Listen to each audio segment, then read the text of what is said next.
Is Professor Rachel Dukes, and I'm the Executive Scientist at the South African Medical Research Council. And for many of you, you'll know that I established the Gender and Health Research Unit with my colleague, Professor Naima Abrams, nearly 30 years ago. And we have worked solidly conducting research on gender-based violence through the South African Medical Research Council, building one of the largest teams of researchers on gender-based violence in the world. Gender-based violence is an enormous human rights violation globally. It's probably globally most highly prevalent violation of human rights. South Africa has always stood out for being known as being a rape capital of the world, having one of the highest prevalences of rape in the world, and having a particularly high prevalence of murder of women. And it is for this reason that we are proud to be able to say that we have built a tradition of research on gender-based violence in South Africa, because we believe that sound policy and practice and programming needs to be informed by knowledge of the problem that we're trying to address. And this is the work that we've been doing. As well as having a huge problem of gender-based violence, South Africa's also been known for its powerful gender activism. Not only do we have a constitution that's an envy of many countries in the world, but our women's sector has worked tirelessly over the last 3 decades, and its huge achievements include the Domestic Violence Act. And I think those of us who were activists in the 90s remember the concerted activism that was undertaken to make sure that that was promulgated finally. The huge activism and success around post-rape care and making sure that post-exposure prophylaxis was available to women and girls and men and boys after rape in this country. We also have a powerful media in this country, and I want to call out the media, not to criticize them, but to note the tremendous contribution that they've actually played over the last 3 decades in bringing a basic understanding of the problem of gender-based violence and how we understand it and what we must do to it down into households throughout the country. And of course, we remember most recently the mobilization to end gender-based violence that led to the consultations, the National Strategic Plan, and funding for the first time flowing in large amounts from the South African government. Absolutely critical.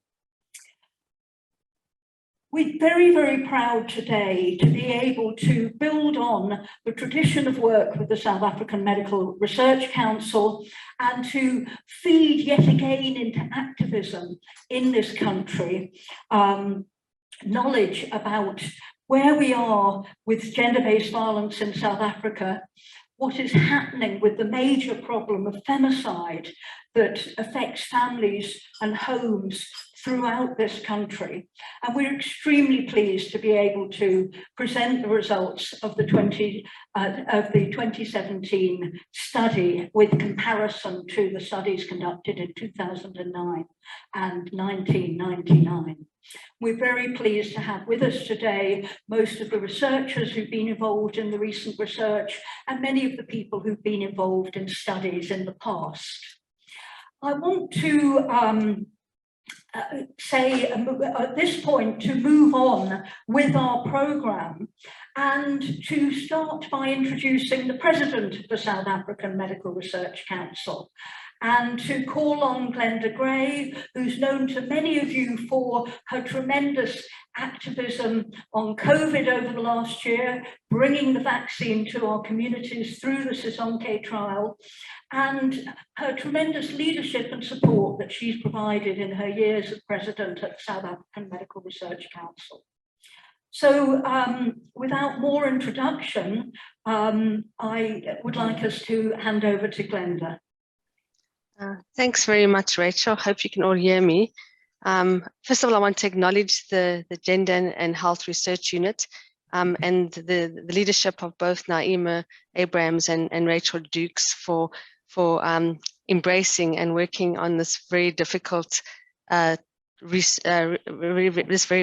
topic of gender-based violence. It's brutal and traumatic, and I acknowledge the bravery and courage of all researchers who work in this area. As the results will show, our country has one of the highest rates of femicide in the world, and the MRC's Gender and Health Research Unit has been a pioneer in this field. They've established the critical data required to monitor trends over time and evaluate interventions that need to be implemented.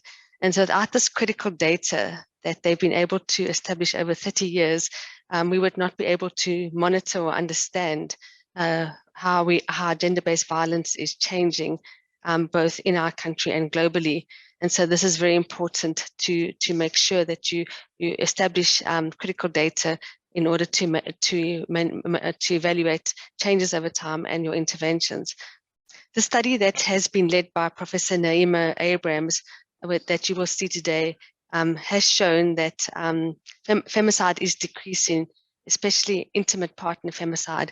And that's an important thing to try and understand, and what has been the markers and why intimate partner femicide has changed over time.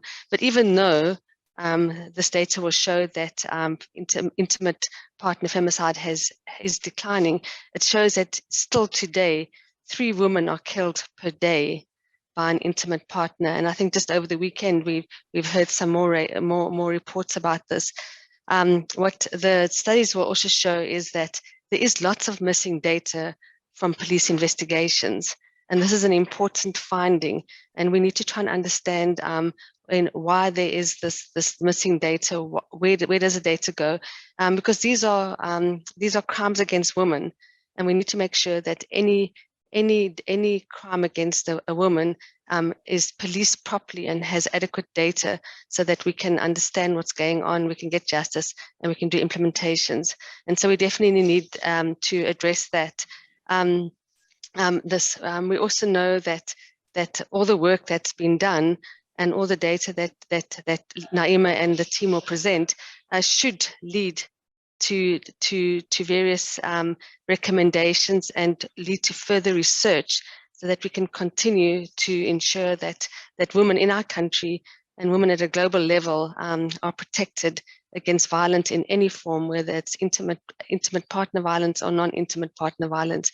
And so I just want to applaud the work of this unit and the leaders, Naima and Rachel, and I look forward to hearing the results, and to look forward to also hearing the recommendations that are going to come out.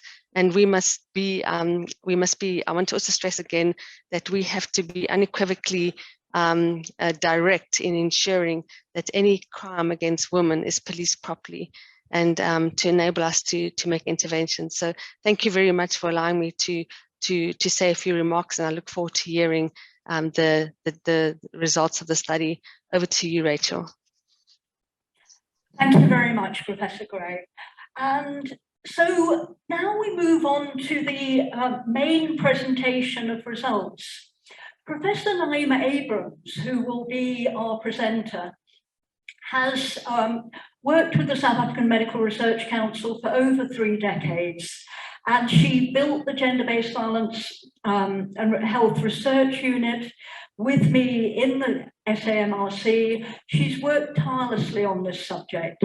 She's known as a global leader for her work on femicide, which has broken boundaries in terms of developing the methodology for conducting population-based research, which is so critical in countries that don't have the routine data that's available on femicide that countries enjoy, like the United States. And Naima has received recognition for her work across a range of other areas, and in particular, her work in understanding the health impact of women after rape through the major rape cohort at the South African Medical Research Council, the RICE study.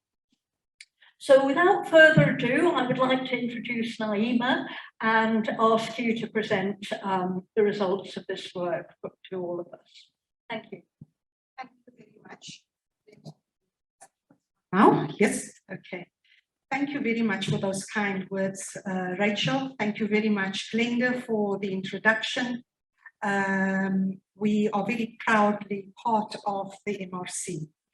So I will be presenting the results of the 2017 study and compare it with what we've done before.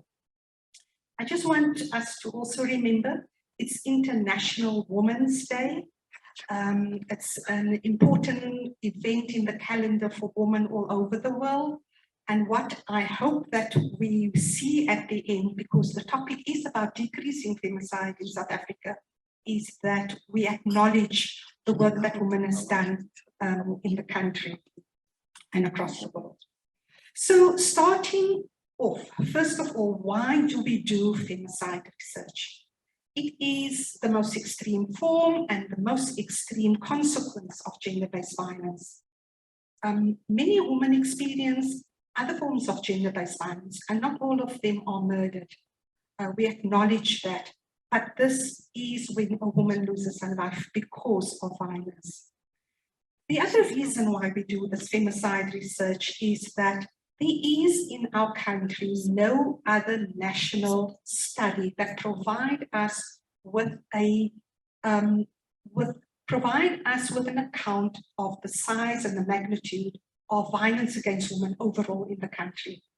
So this is the only national study that does this. The third reason is that over the 2 decades, we at the MRC have developed a model of doing femicide research. We have shown that it is repeatable. We can repeat it.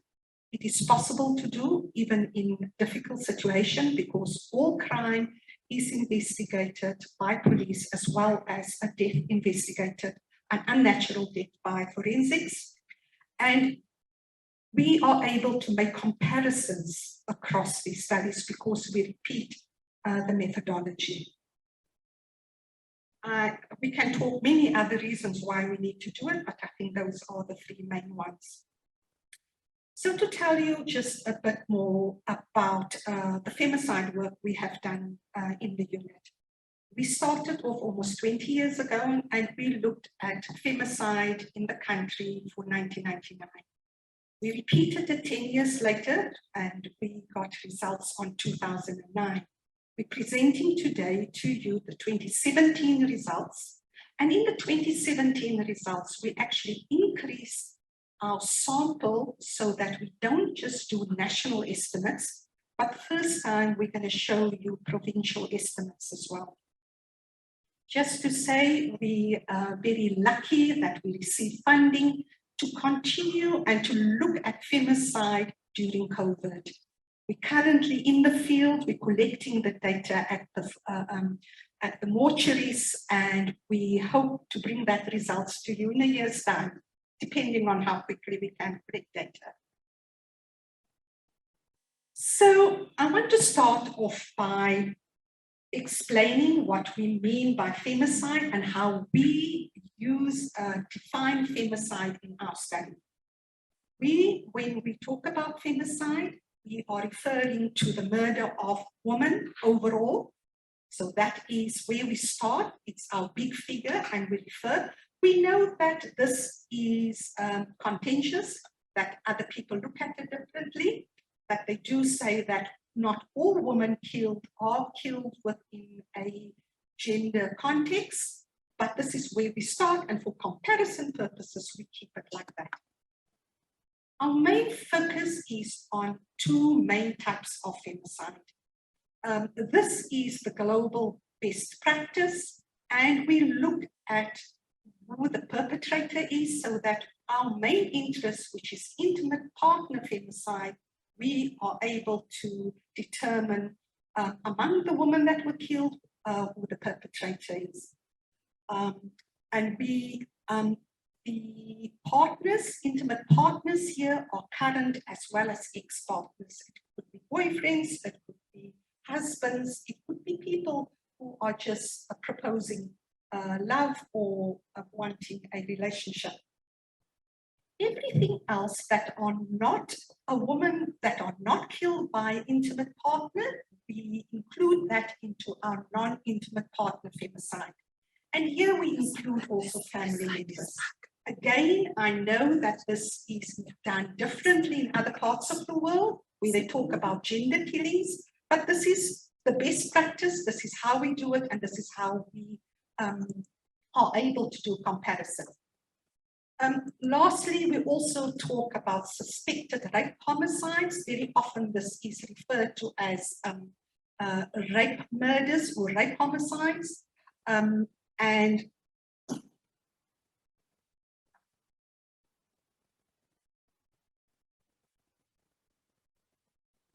okay, oh, that's sorted. I apologize that you could not see the slide. So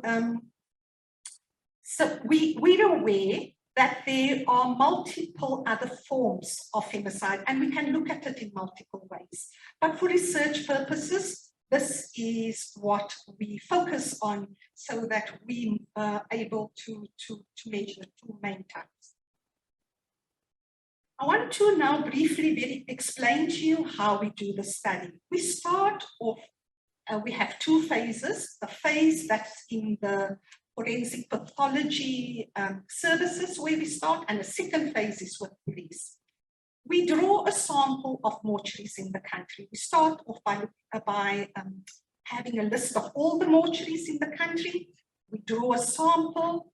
Our focus is on female 14 years and older. We choose this number, this age cutoff, because we know in South Africa, this is when intimate relationships normally start.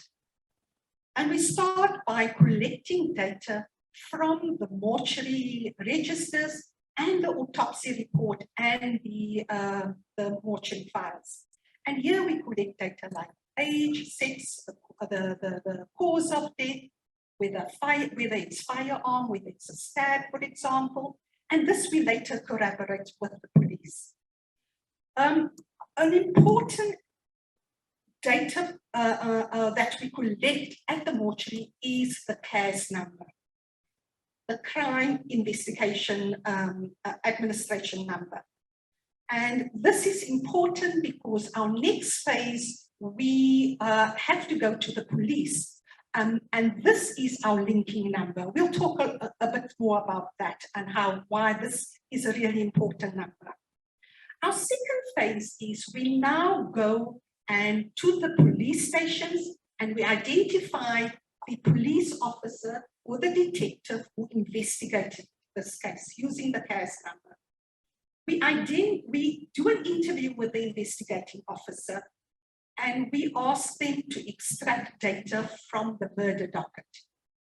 We're not always able to speak to the primary investigating officer, but we're always able, hopefully, to get to the docket and extract the data from the docket. And one of the most important features at the police phase is to identify the perpetrator. Is it the intimate partner or is it not? And then we would move on. Okay, I'm going to pause. We seem to have a glitch.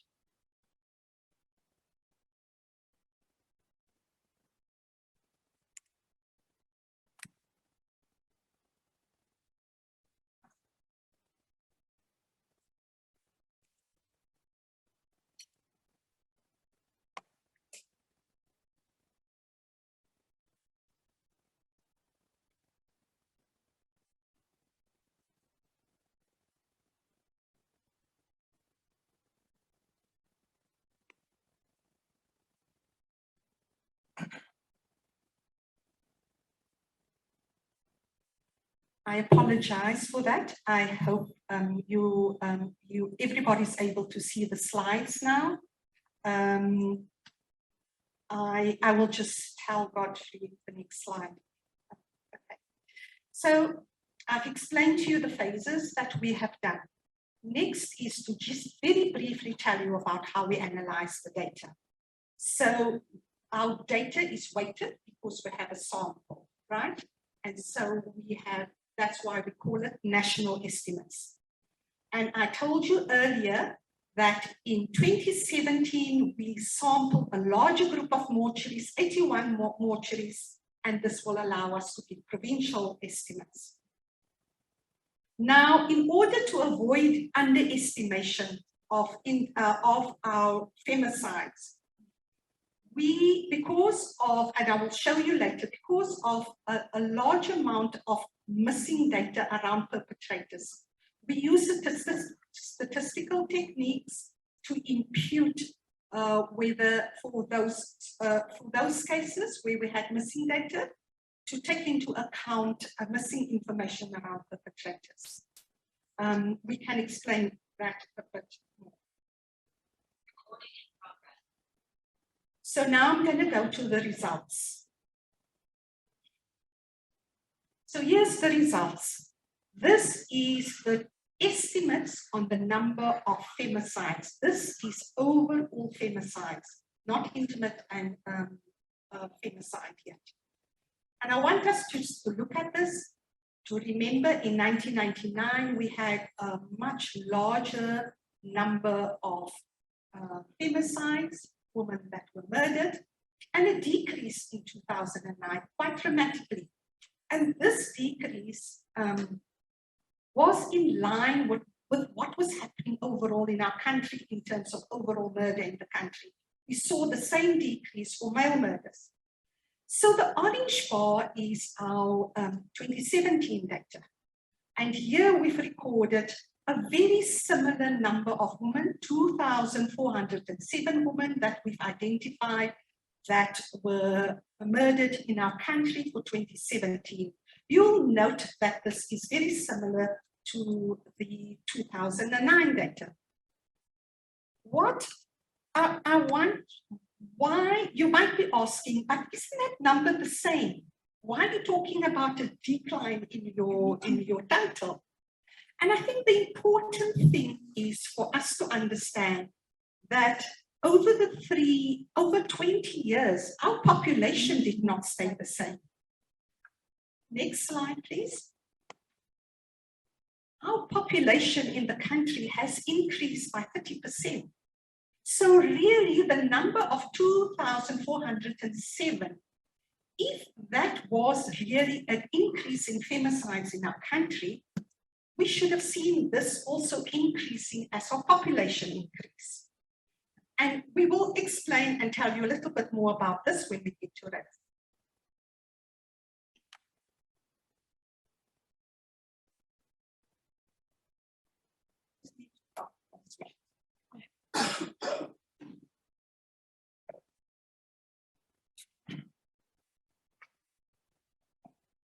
Okay, so now this slides tell us now about not just overall femicides, it also tells us about the number of intimate partner femicides and the number of non-intimate partner femicide. Again, the column on the left tells us about 99, and we see there was a very similar number of women that were killed in intimate partner relationships and non-intimate partners.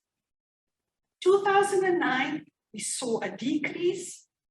We had just over 1,000 women killed and less women killed by intimate partners and less women killed by non-intimate. The very last set of columns is about 2017 data. And what do we see here? We see again that our intimate femicides are very similar, 1,029 women to 2009, where there were also just a difference of 5 women. The difference is, however, in 2017, we do see a slight increase from 2009 amongst the women killed by non-intimate partners. But I think we need to look at this data in more detail to show you why we're talking about a decline. And the best way for this to do, next slide, for this to do is to look at age standardized rates. So here I'm showing again 99, 2009, 2009, and I'm showing the 3 main types of femicides that we look at, we see overall femicide at 99 was a rate of 24.7 per 100,000 female population. That was considered globally, that was quite a huge number. But let's look at 2017. That has decreased by more than a half. It's 11.2 now, right? It's less than what we saw in 2009. But the more important rate to look at is the middle row, which is the intimate partner femicide. In 99, this was 8.8 per 100,000 women, and it decreased in 2009, but it decreased even further in 2017 to 4.8. Non-intimate, we also see a decrease, but we don't really, as our numbers had shown, the decrease between 2000, there wasn't really a decrease between 2009 and 2017. The decrease we see is at intimate partner femicide. So when we see this, this is our evidence that femicide is in fact, intimate partner femicide in particular, are decreasing in our country. So this number is still huge. Next slide, please. I have added the global data, which was also calculated for the same year, 2017. And we look at overall femicide, we are still by far almost 5 times more our rate than the global rate. Our intimate partner rate is also still by far greater than the global rate overall. And this was taken from the United Nations document that was released on gender related killings. So yes, there's a decline, but we still have a long way to go in terms of getting it to where the global rate is. Next slide. So let's look at that same rates, the population rates by provinces. And I think this is new for all of us. We have never seen this. So the very top row is South Africa, and you will see again, we have it by femicide, intimate partner femicide, and non-intimate. So which of the provinces stand out? And we see that Eastern Cape has more than double the rate than the South African rate, 22.3. It's almost the rate that we saw in 1999. We see that Eastern Cape also has the highest intimate partner femicide. And we also see that Eastern Cape has the highest non-intimate partner rate amongst all the provinces. Which other provinces also have higher rates than the country? That is Northern Cape, a very small populated, our province with the smallest population, I think, Free State and KwaZulu-Natal. But let's look at the good stories as well. Which are the provinces that actually have way less than the South African rate?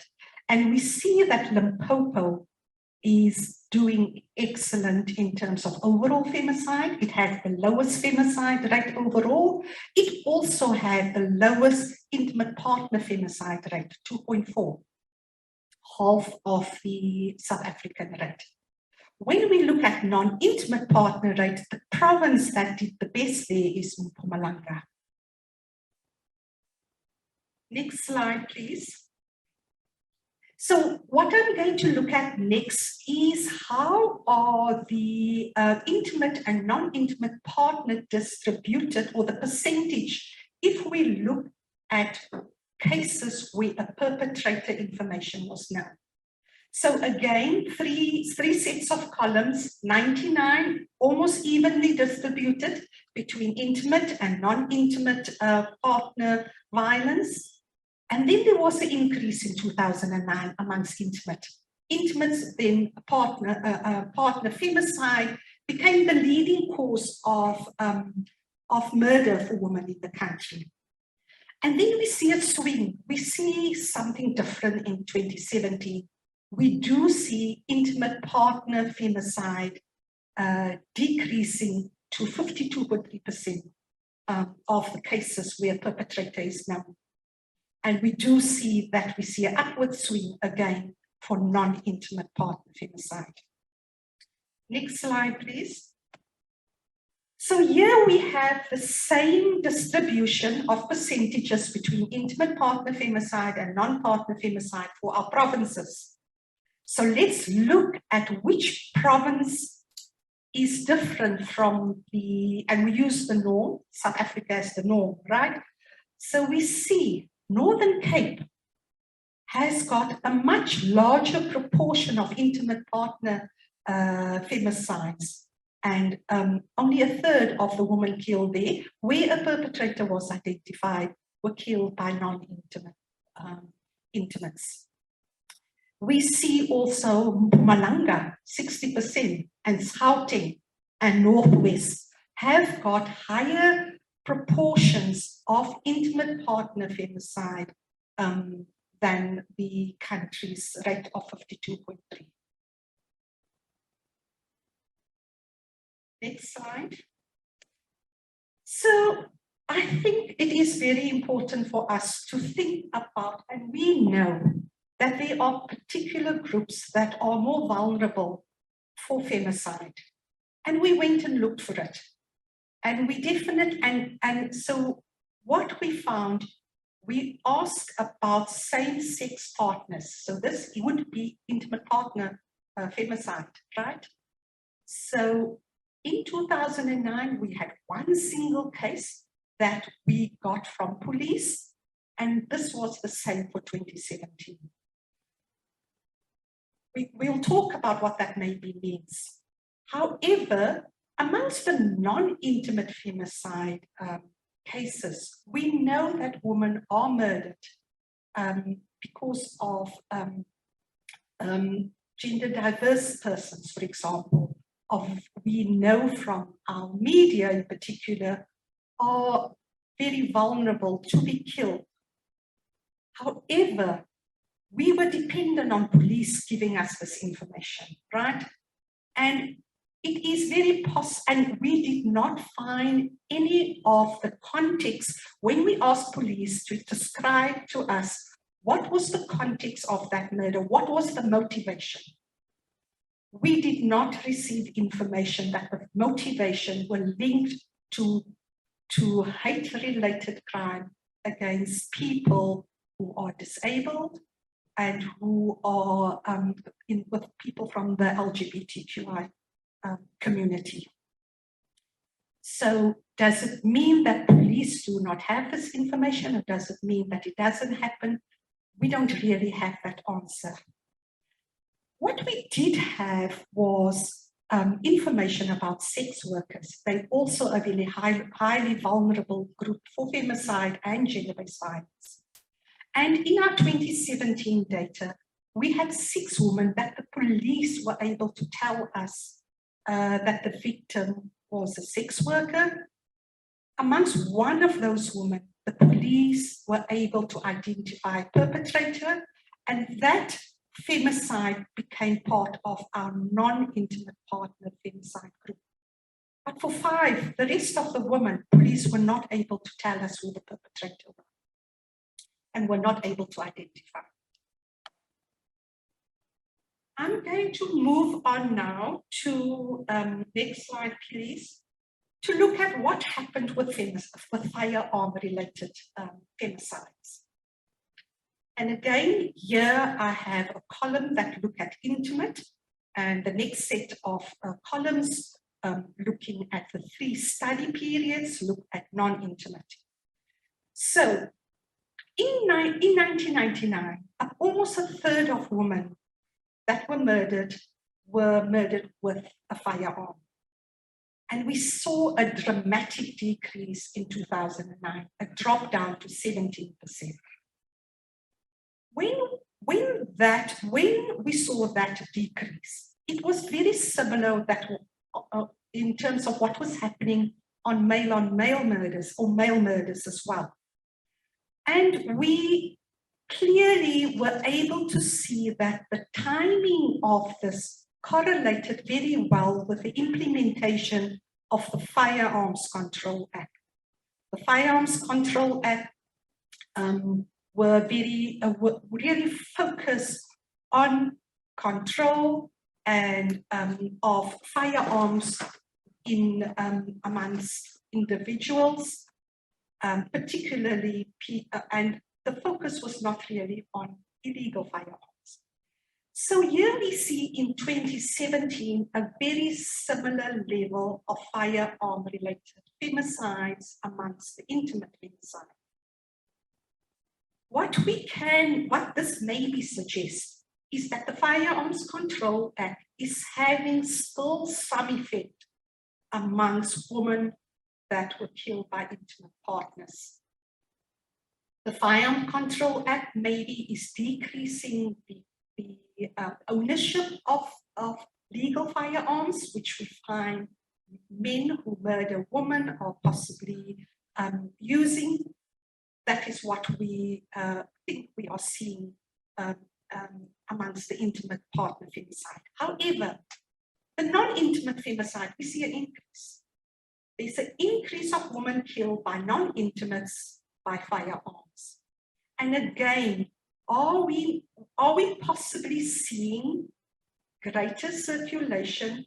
And these non-intimate femicides sometimes are very close to other forms of crime or crime overall that we see. It happens in public, it's not in the home, it's done by strangers, so it could be the general crime and it follows that pattern. And are we possibly seeing here greater circulation of illegal firearms amongst perpetrators who commit femicide amongst non-partners?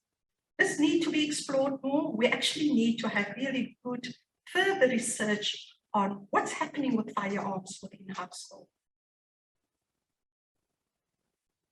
So the next set is about how does our police and criminal justice respond. And we'll start with looking at a very important aspect of whether police, when we ask them whether they knew about a previous history of intimate partner violence amongst the women killed by intimate perpetrators. And it hasn't changed. In 1999 and 2009, we found that 30% of the intimate partner femicides, the police were able to tell us, we know that there is a history of violence. It was the same for 2017, it's 29%. And that is a bit of a concern because it is something that we always recommended, that having knowledge, police to have knowledge about previous violence in a relationship is really helpful in the investigation. And it really strengthens a case if that history is used in the development of the case. But we've seen no change. The other area of concern is that we found 23 women who were killed had a protection order against the partner who killed them.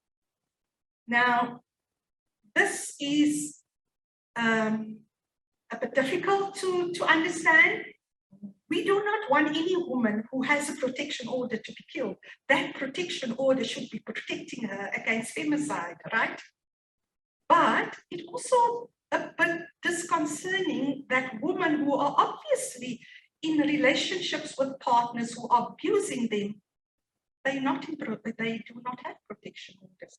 So it's a bit, both sides of the coin is puzzling us there. So I think I've made the case about why this is important. Next slide, please. So the next slide tells us about convictions, right? So among the cases where a perpetrator was identified. And again, it tells us the three columns across the two types of femicide. And we do not see any change among convictions of intimate partner femicide. We On non-intimate partner femicide, we saw actually a decrease from 99 to 2009, but it has gone up. Maybe that is a good message, maybe there's some improvement, but the fact that amongst intimate, no change has happened is a bit of concern. So let me tell you, this is an issue that really bothered us during the collection of our 2017 data, is the missing data during the phase 2, which was police data collection. So in 1990, so the yellow mustardy bar, the first column is about cases not located in the police system. So let's look at that first. So in 1999, it was a large proportion that we could not locate. Police could not tell us that here is a case, here's a docket, we've investigated that case. It dropped down to 1.6 in 2009. We were celebrating, cases are being investigated. But now in 2017, we've seen an increase. We don't know what's happening.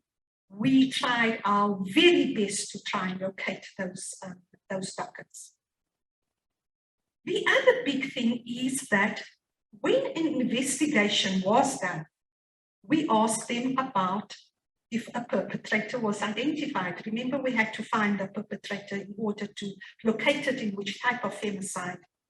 And there has been an incremental increase. It's the second bar.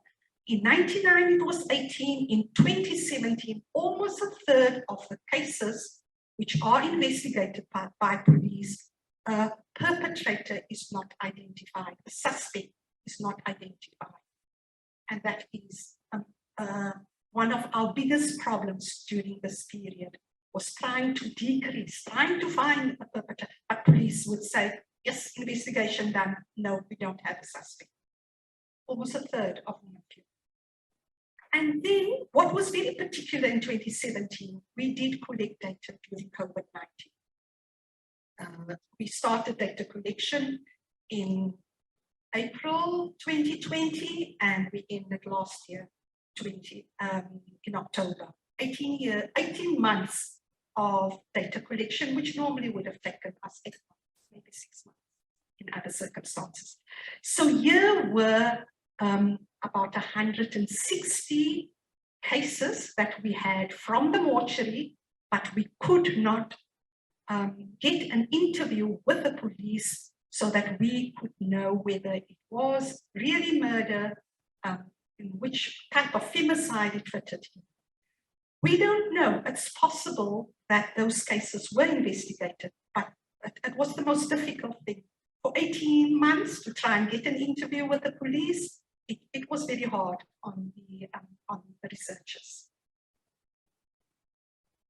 And the next slide tells you about the missing data of those missing perpetrators across the provinces in 2017. And which provinces has got, so this is, the whole country is 100%. So here we can see which province contribute the most in terms of missing perpetrator information. It's the Eastern Cape and KZN, which is very similar. They contributed almost a quarter of the missing cases. And then Gauteng also contributed 16%, and then Western Cape. Great news for Northern Cape. We collected, they were able to tell us almost on all of the cases in Northern Cape. So well done. I'm concluding now, and I think the main message for us is to say that yes, we have a problem of femicide, but here is for the first time evidence that there is a decline, and we can't dispute it. There is a decrease. And I think it is something that we need to be proud of, because I think this is the first time we are showing a change. Is it possible that this achievement is, and I think it is, because of the work that has been done by our civil society, our NGOs, our advocacy groups, I think we are seeing now a change because of almost 30 years of continuous pushing, and asking for change, and asking for prevention, and asking for improved responses to women that are killed. There is, however, a concern around investigation. We do see there's some evidence that the quality of investigation has decreased, and we really need to work on that. I think today it is, like I started off, I think I said it is International Women's Day, and we need to celebrate this. We need to celebrate this achievement, I think, in our country, that we are making a change, we're bringing about change, and our activism and our work is not in vain. I think I end there by saying that the brief is available on our website. It would have gone live now. We have developed the research brief where all of this is documented in there and a bit more. I want to also just acknowledge that this data is about numbers, and very often we are sometimes criticized about working just with numbers. Numbers are important because I have just shown you the evidence about how numbers can show a change in the scope and the magnitude of the problem. But we acknowledge that behind each of these numbers that we told you about is a woman who died and a family that were devastated by the death of that. And finally, I want to say thank you very much to the Department of Health and the Department and the South African Police Services. We could not have done this without your support. And I want to say thank you to Ford Foundation for really financially, and the MRC for supporting us in doing this work. And then thank you to the fantastic research team who is online and in the room. Thank you very much. I think that's the end of my presentation.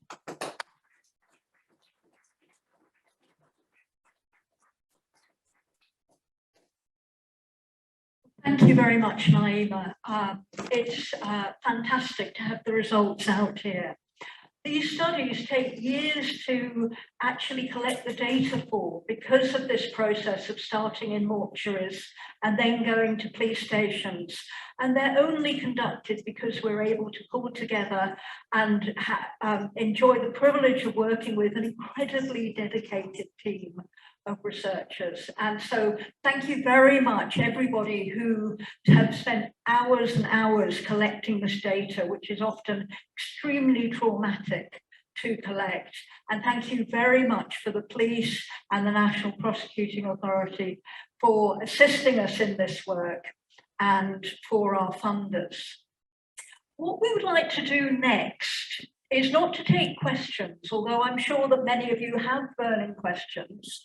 We'd like you to hold on to them for the time being, but we'd like to move on to a presentation about work that's been done by the Medical Research Council in developing a national strategy to combat and respond to femicide in this country.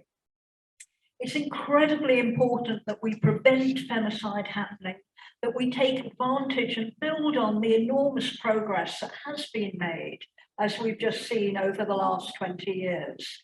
But also we make sure that every single woman and every family member of a woman who is killed receives justice.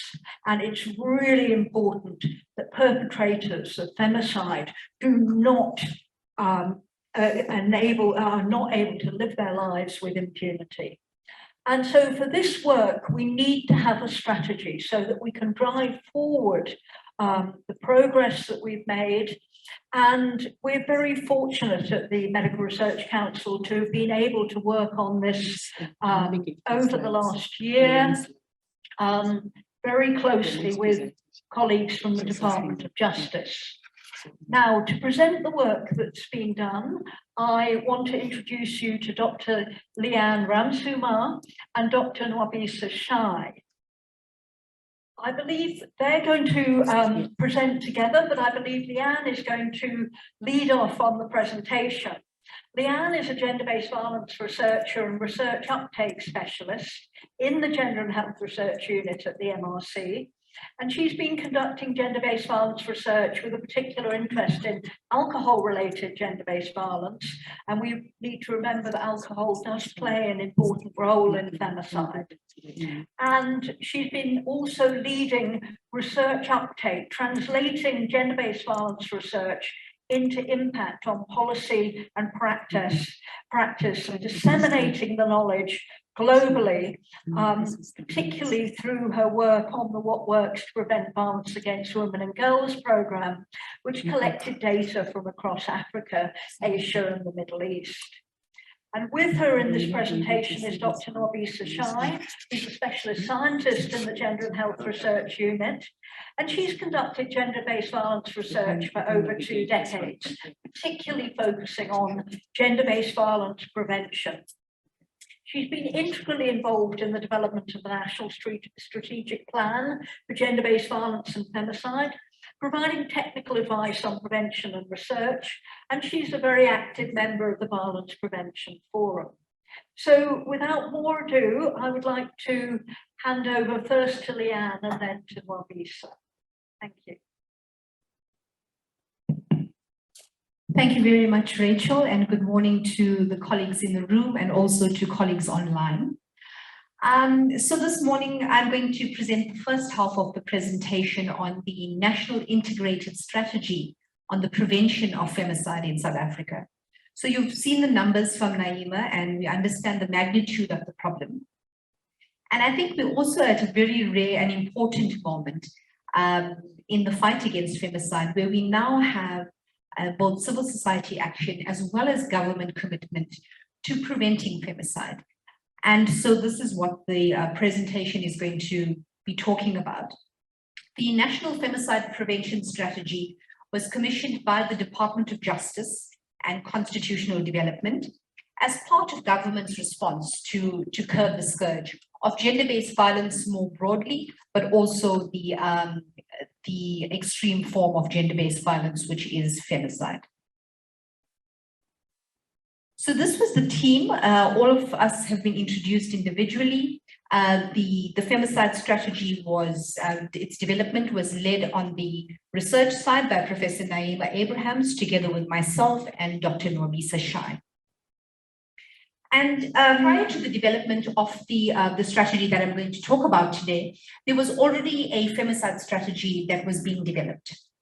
And shortly after that, there was a great amount of civil society action through the total shutdown movement, which many of us know resulted in the first presidential summit on gender-based violence and femicide in South Africa. So that process was halted in order to have an integrated process, both from civil society as well as from government, that took account of all the different needs. And so following the development of the NSP, we were then approached by the Department of Justice and Constitutional Development, following a number of observations that even though the National Strategic Plan was quite comprehensive and it did take account of femicide, it didn't really delve into femicide as a distinct form of extreme gender-based violence, which merited its own strategy. And so as the South African Medical Research Council, researchers who were involved in policy development around gender-based violence, we were commissioned to do the work. And so the particular task that we were given was to revise the existing strategy that I mentioned, but also to do that and then align that with the Emergency Response Action Plan, as well as the National Strategic Plan on Gender-Based Violence, which emerged in that process. We were asked in particular to focus on a clear definition and understanding of femicide as a distinct form of gender-based violence. And we were asked to develop a strategy that would guide policymakers as well as practitioners and other allied stakeholders in government departments, etc., on what measures we could use, what programs and services we needed to employ to prevent femicide in South Africa. And finally, we were asked to inform the strengthening of the information and management systems that are used to both measure but also to track femicide in South Africa. And so those were largely the key areas that we focused on in the strategy. We followed a research-informed process. So the first thing that we did was to review the existing draft strategy that we were given by the Department of Justice and Constitutional Development. And in doing that, as expert researchers and academics in the field, some of whom are in the room this morning, we looked at the strategy and thought about what the gaps were. Then we consulted with key gender-based violence and femicide stakeholders that worked in various sectors and across disciplines. And so those included academics, both globally and locally, government officials, a number of government officials working in the different and relevant departments, as well as those practitioners who worked at the coalface of either preventing gender-based violence or responding to gender-based violence. After we stopped the consultation process and we felt we'd reached a point of saturation, it then became quite apparent that we needed to get consensus on what the definition of femicide would be, and one that was relevant for the South African context. Now, those of you who've worked in femicide for a long time will know that the femicide definition has always been a contested definition. And so together with members from the legal departments as well as policy makers, we held a number of workshops in between to decide on an operational definition of femicide. Following all of this, we then developed a socio-ecological model to identify what the main drivers were of femicide in particular. And following that, we developed a theory of change. It was after this extensive process that we then began to redraft the femicide strategy and ensure that it was aligned with both the Emergency Response Action Plan as well as the National Strategic Plan on Gender-Based Violence and Femicide.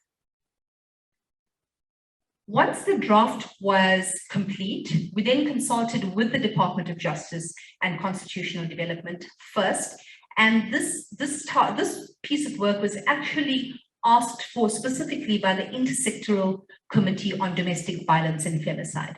And so we got together with them and presented the strategy to them. And following that, we presented the strategy to a range of different structures within government, as well as intergovernmental departments.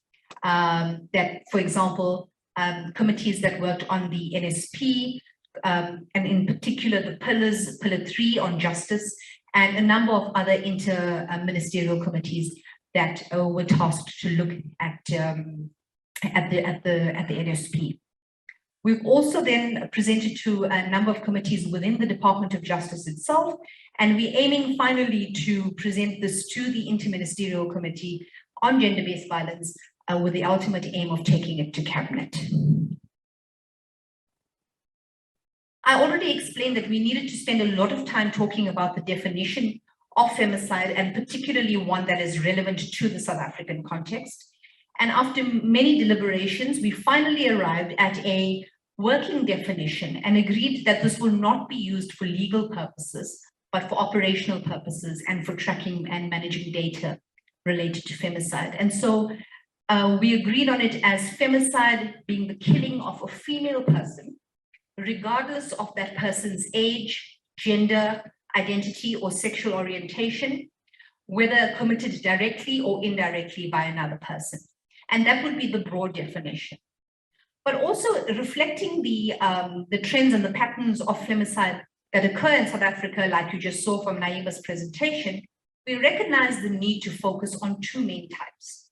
And that is intimate partner femicide, which I think we've all been schooled in the last presentation, but essentially is femicide perpetrated by either current or previous intimate partner in all of its different configurations, as well as non-intimate partner femicide, which is the killing of someone by a person other than an intimate partner. And that could include a family member, a relative, or even an acquaintance. In further deliberation around the definitions, we also recognize that the broad definition of femicide could not be forced into a single category.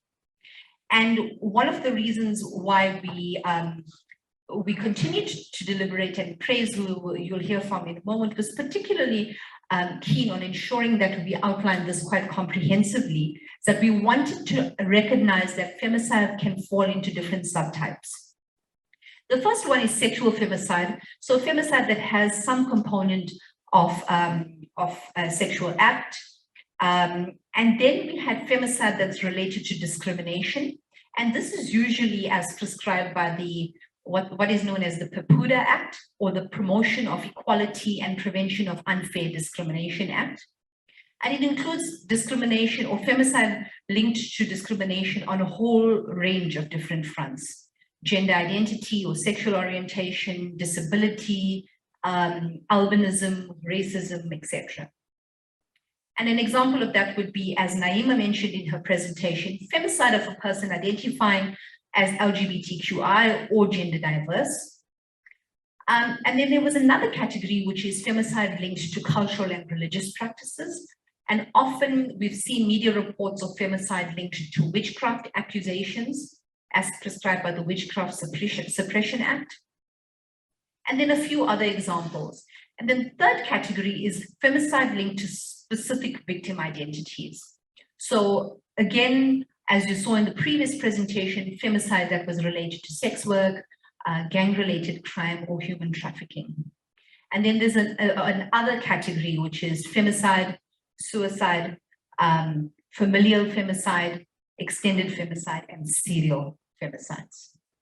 So all of this to say that we recognize that the definition of femicide is not a straightforward one, and we've aimed in this strategy to be as inclusive as possible and to recognize also that there are multiple different types of femicide. And with that, I'll hand over to Dr. Nwabisa Shai.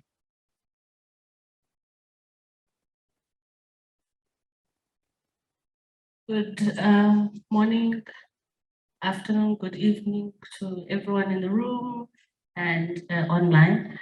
So I'm just going to carry on from what Liana said about the definition of femicide that had to be unpacked for operational administrative purposes.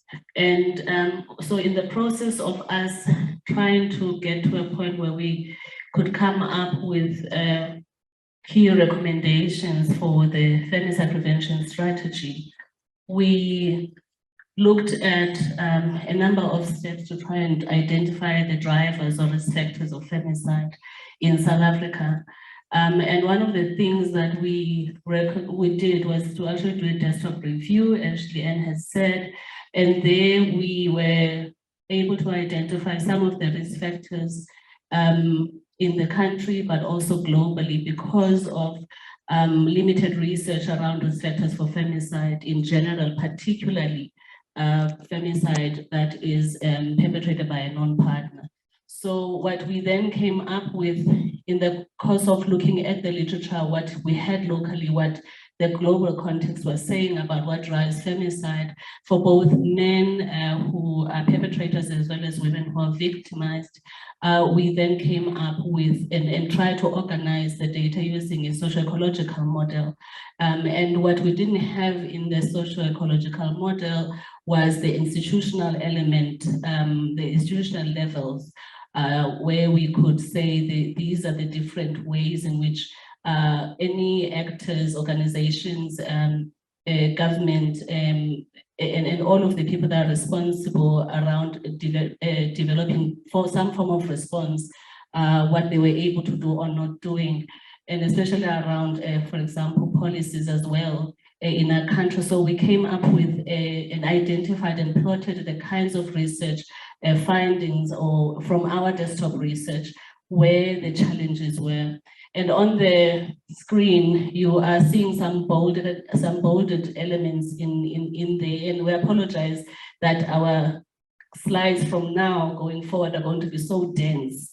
And it's not because we want them to look unreadable, but it's the challenge that we have of trying to unpack so much data into one page and to say, here's the model for understanding drivers. Here's the theory of change, which is going to come next, and it's also there, so I apologize in advance. But what we try to do, for example, Naima identified the issue of owning or having access to firearms at the individual level. That's just one thing I want to highlight in terms of what some of the risk factors for perpetration or even victimization look like. There's also at the relationship level, the fact that some women, although they experience violence, but that they're threatened with with weapons or even firearms, and that's one risk factor for women to be killed. At the community level, the fact that community norms accept gender-based violence in general, and some excuses are made for perpetrators, is just one of those key ones. And at the institutional level, for instance, the inadequacy of mental health services at shelters, for instance, the non-gender responsiveness of policing, and even the way in which government resources are spent on prevention and response to femicide is one other risk factor that is applicable to South Africa. And at the societal level, for instance, how we are lenient as society, how we don't necessarily enforce the legislation that is currently existing and policies that are currently existing, in making sure that a femicide response and prevention is done effectively by investigating the cases that need to be investigated. Naima showed how police don't seem to be going an extra mile to identify the issues of the history of women. And there was a case of 23 women with protection orders being killed, and that's just part of the context that we are dealing with. And I'm not even saying that's at an institutional level, but generally the societal level, because there's lots of excuses and blaming of women who killed because of some kind of excuse, and that emanates from how we treat femicide is just another issue that women face. So in coming out of the drivers then of femicide, we then went and tried to identify what is the key problem that we're trying to deal with in our country. And we summed up a lot of those issues that, and we recognize that we do have national effort, and Leanne spoke to this about how we have an NSP now, how the financial resources and government is responsive to working with civil society organizations, as well as researchers, to try and come up with solutions and strategies for us to be able to ensure our work on prevention and response is effective. But we do still have a limited femicide-specific prevention and response approach to how we do our work. We don't have the consensus on definition. Leanne mentioned that, but one key issue is that we have limited surveillance on femicide, and we don't have an evidence base for developing programs on prevention of femicide, and we don't necessarily have specialized training for personnel that are working on femicide response, and we have poor enforcement of the existing laws, which is the last point I made, but as well as we have an absence of femicide-specific policies and guidelines in our country, and we don't have a specialized unit that's working on investigating and managing all the cases around femicide and ensuring that we reach a prosecution of perpetrators of femicide as we should, and live up to Rachel's call for justice for families that have been victimized, with a daughter or a mother or a sister or a lover who may have been killed. And the other issue is that we don't have a femicide-specific danger or risk assessment tool and safety plans in our country to help women who are exposed to violence right now in their relationships, for instance, or even outside of relationships where the perpetrator is making threats and may not be a non-partner. And those are some of the challenges that I'm going to highlight in the theory of change coming up just now. I apologize again.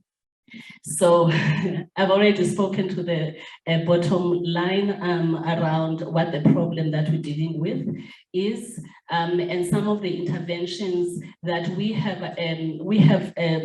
recommended on the strategy is really, for example, to ensure that we close that evidence gap around what works to prevent femicide by making sure that we adopt and prioritize a multi-sectoral research program on what works to prevent and respond effectively to femicide, that we also ensure that whatever work we are doing to prevent gender-based violence that's outlined in the National Strategic Plan and all the good work that researchers, programmers, development partners, and everybody acting right now on gender-based violence and violence against children, that do our work optimally. And if we have the resources to ensure our work is done and all the programming, the services, everything that we're putting in, that we do it well, that we are going to be able to make a market impact on prevention of femicide. And we also then came up with a number of different issues around what types of programs, new programs that we could bring in, like couples programs on prevention, ensuring that we have better gun control, speaking to the Firearms Control Act and the point that Naima made in a previous presentation, that we intervene at the community levels by changing norms effectively, that we build a national surveillance program that not only measures the magnitude and types of femicide, but helps us to see at every level. Naima showed us 2017 survey speaks to the provincial level. We want to be able to get to the district level, we want to be able to get to the locality and be able to track cases of femicide over time. So that needs to be built. It's work that is already starting. We hope with the femicide watch work that the Department of Justice and Constitutional Development is already working on. We need the political will to really be active, to lead. We are speaking to issues around advocacy that civil society and media need to do even more of.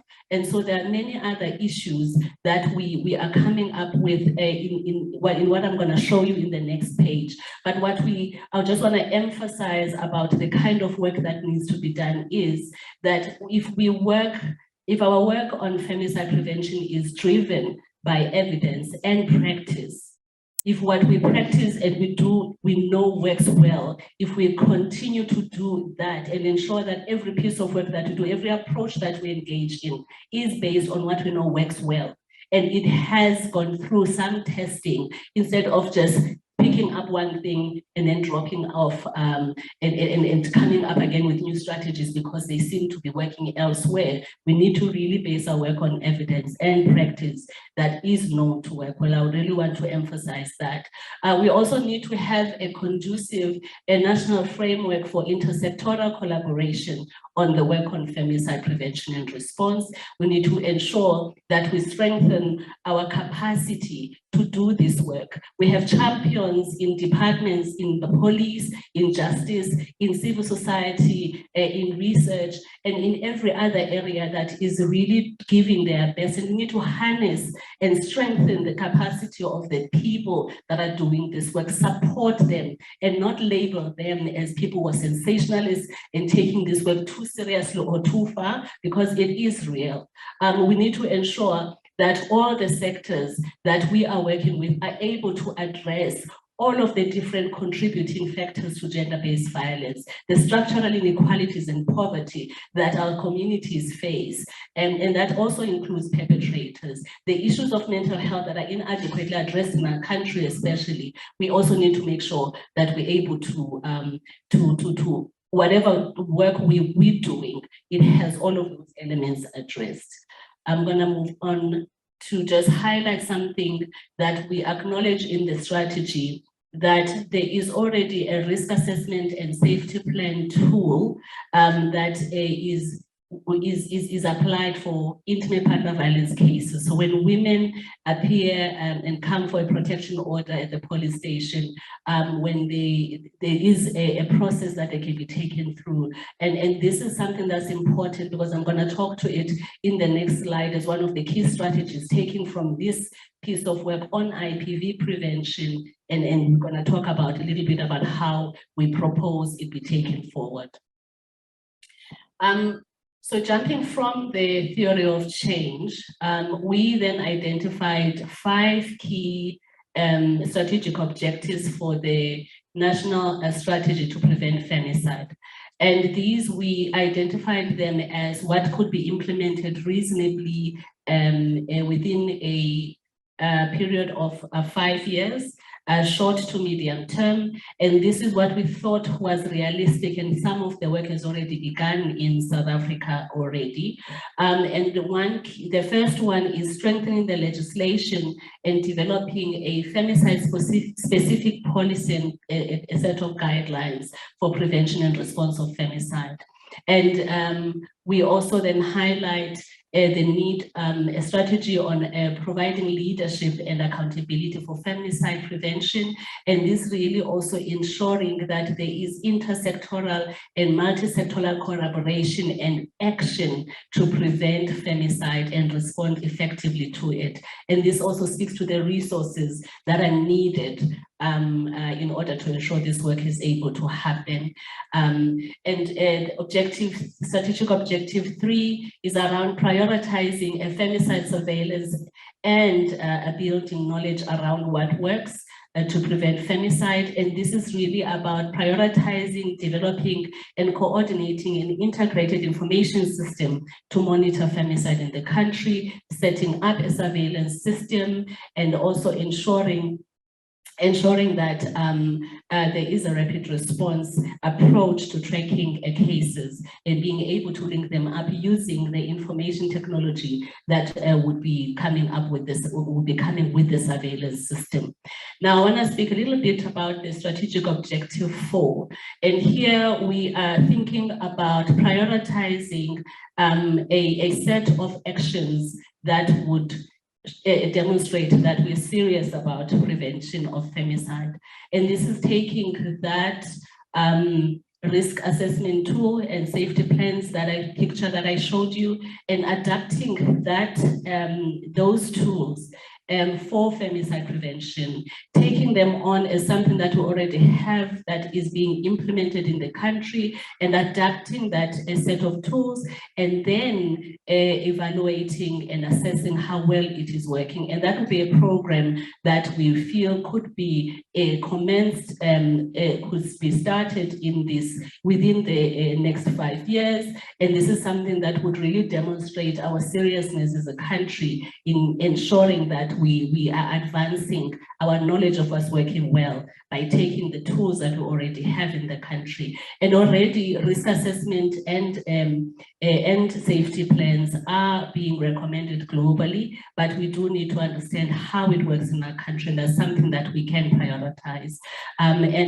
The last strategic objective is one of strengthening the institutional capacity to prevent femicide. And I won't labor that because I've already emphasized that we do need to harness the talent and support the people that are working on femicide prevention. But I just want to say that we do need the specialized training, and we do need a specialized unit that will be leading investigations on femicides and ensuring that all cases lead to prosecution and appropriate fitting sentencing for perpetrators. Thank you very much, everybody. Thank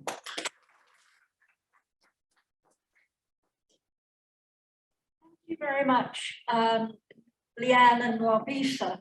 I think that this is an incredibly exciting development, and we are one of very few countries in the world who will shortly, when it's launched, have a national femicide strategy. And I really commend the vision of the Department of Justice, and particularly of Advocate Freya Kambula, for driving this process forward. Now, we're very lucky today to be able to have Advocate Kambula with us, and to have Liberty Matthijs, the Executive Director of Gender Dynamics. And they will form a panel, and we would like to invite them to be able to respond to the presentations. So, Advocate Kambula, would you like to come up here and join me? And we will, while she's coming up, I think we'll start with Liberty Matthijs. Liberty is Executive Director of Gender Dynamics, an anchor trans-led and trans-specific human rights organisation. Identifying as a trans non-binary woman, she, they hold a master's degree in law focused on non-discrimination and marriage equality for transgender persons in South Africa. She, they seek to constructively deconstruct and reconstruct societal norms, particularly that of gender, through an intersectional African trans feminist lens. So Liberty is online, and assuming the technology can help us here, I would like to hand over to you and invite you to share comments with us, your reaction to the presentation based on your perspective as a cornerstone of activism on violence against women and non-binary persons in South Africa. Thank you so much, Rachel. And very excited, I'm very excited about the presentations, and particularly some of the statistics that have been shared, highlighting a reduction in femicide. So thank you so much for the platform to present and of course to give feedback on the presentation. Greetings to everyone that is joining us both in the venue as well as online. I think one of the speakers earlier on highlighted that in as much as there has been a reduction in femicide, we must of course be in tune to the reality that a lot more still needs to be done in order to curb femicide within the country and globally as well. For us as trans and gender diverse persons, and of course, specifically as a transgender woman, I do need to say that stigma and discrimination alone kills. And that is, of course, lack of access to healthcare, lack of access to recognition, and of course, lack of access to social services, whom we often turn to as a first line of defense against gender-based violence and femicide. In the promotion of agency and personal autonomy. Just in the last 30 minutes, I was notified that another trans woman has passed on. I don't know the particular specifics of the matter, something that I will be taking on after this particular session. But it just, and it's a young transgender woman, it again confirms global North statistics that highlights that the average life expectancy of a transgender woman of color is pegged at 35 years. And that is a shocking estimate in and of itself. And so when I look at this particular instance of another life lost due to stigma, discrimination, and violence, I'm reminded of Phoebe Titus, who were brutally stabbed to death on her way to the tuck shop a couple of years ago, a transgender woman, as well as Ayanda Denge. And for us in these particular instances where justice was seen to have been done by many, for us it was not done because we're still looking for Ayanda's perpetrator. And of course, Phoebe, we don't believe that the sentence that the perpetrator got fitted the crime that was committed. I think we also need to be mindful, as we are saying, that that the context is becoming a little bit less hostile to women's existence based on statistics provided earlier on. We must be vigilant about the rise of the anti-gender, anti-woman, anti-human rights, and of course, anti-trans and anti-LGBTI movement globally, and particularly at the moment where we are seeing so much disturbance to the global order as we have come to know it. And so for us, that of course signifies that we cannot become too complacent with gains made.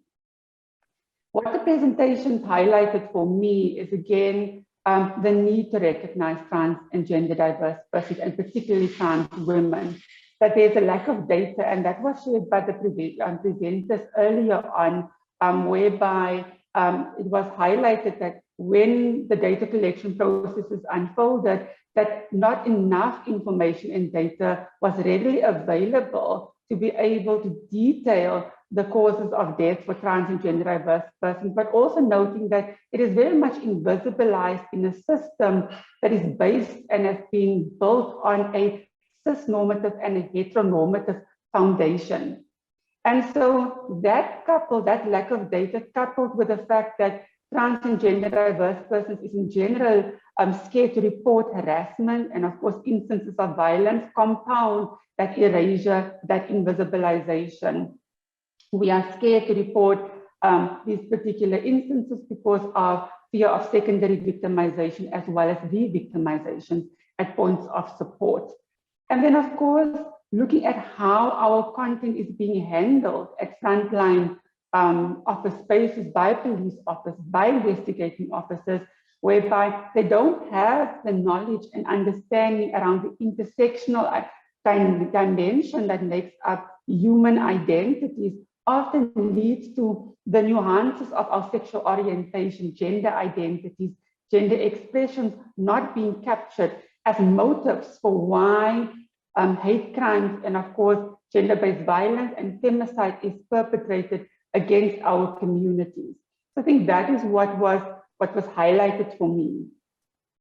What I think is a positive contribution, and I would like to thank the research team for the in-depth work that they've done to formulate this particular femicide prevention strategy, is really how conscious this particular document is around breaking the cisgender binary by recognizing womanhood regardless of gender identity and sexual orientation, and of course very much grounded on that right to gender self-determination as a core fundamental principle and value of human rights discourses. And so that will serve us well in terms of how we can go about conducting data collection, shaping data collection tools, and of course, shaping data collection methods to be able to reach marginalized communities such as LGBTIQ+ communities. I'm very excited by the fact that it emphasized as a key priority the strengthening of the legislative framework, just having gone through the strategy myself, also seeing how it foregrounded the need for law reform to take place on the basis of trans and gender diverse persons accessing legal gender recognition by the state or from the state that is rooted on the right to gender self-determination and bodily autonomy, and not linked to a biomedical model where the state can police our bodies, and whereby that poses a huge strategic issue for when we report our issues and our identification documents does not correspond with our actual identities. So really eliminating that particular systemic struggle that we are facing now with the law. Also, I think one thing that has been coming up quite covertly and at times overtly in the presentations has been the notion of how important it is for hate crimes legislation to be passed by our country, of course, making it clear that a person can be violated, a person can be murdered in this country, particularly women, on those intersecting grounds of identities, where it's informed by one's womanness, one's sexual orientation, one's gender identity, one's nationality, and the list, of course, goes on. It also brings to the fore the need for us to look at eliminating the barriers that exist in accessing gender-affirming healthcare, and why I'm foregrounding legal gender recognition and gender-affirming healthcare and hate crimes legislation, because for us it means if we can address these particular issues, it enhances the quality of life of trans and gender diverse persons, and particularly trans women, that of course contributes to the development of agency and personal autonomy, which is key components in order to fend off gender-based violence and of course protect oneself through that against femicide at the individual level. And so lastly, I think I like the emphasis that has been placed around how to strengthen the capacity through training and education of our communities, of police officials, prosecutors, and our judicial officers that are key in being able to make justice a reality for our community members from an issue, from a vantage point of defending oneself against gender-based violence and femicide, at an individual level through how one's right to gender recognition is being respected throughout the course of a case within the criminal justice system. And so very much foregrounding the right not to be dead named, the right not to be misgendered, and the right for correct pronouns to be used in order to pursue dignity, equality, and freedom for our community members, and of course, safeguard against gender-based violence and femicide. Again, thank you to the other presenters and of course, the research team for the enormous work done in recognizing differently oppressed communities and strengthening our gender justice machinery within this country. Thank you very much, Liberty.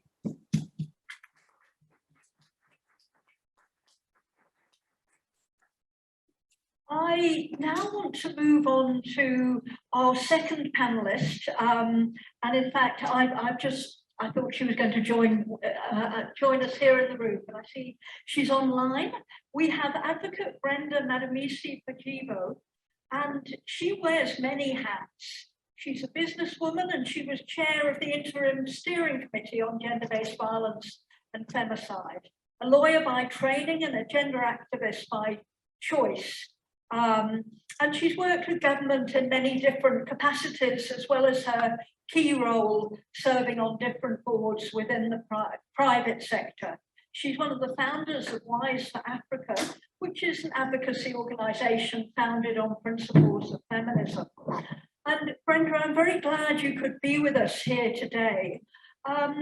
Could I ask you to share a few thoughts based on this presentation or the ones you've heard this morning as an activist from civil society?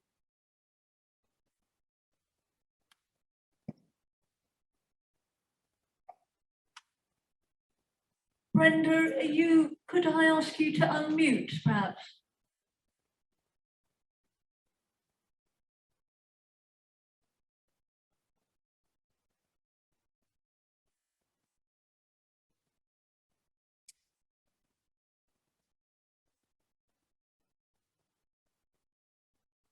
Brenda, are you with us? Well,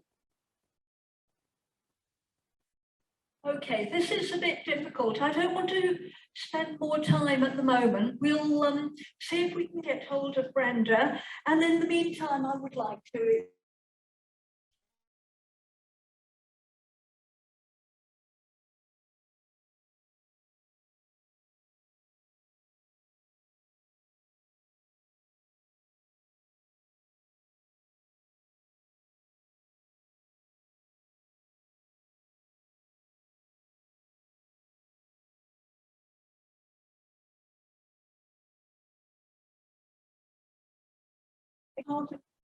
participated extensively in shaping laws, legal frameworks, and programming for a South Africa free from gender-based violence. In 2018, Advocate Kambula successfully led the coordination and execution of the first presidential summit against gender-based violence and femicide, which resulted in the first presidential summit declaration against gender-based violence and femicide, co-signed by our president in South Africa, and the president of the civil society group. She chairs 9 multi-sectoral committees towards zeroing gender-based violence and femicide. Advocate Kambula, can I hand over to you? Thank you. Thank you, Rachel. And thank you, the whole team of the South African Medical Research Council. You have become a sister that was lost that we have found as the Department of Justice.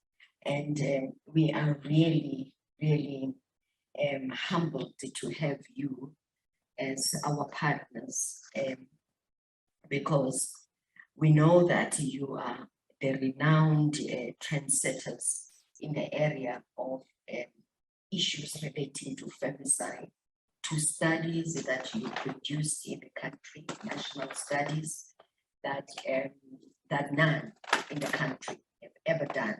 And now the third that you have released. It means that you have so much wealth of information in the area of femicide and how our country, that is not only in South Africa, but also globally. So I would like just to start with that and to recognize you as such, and thank you for the work that we have done.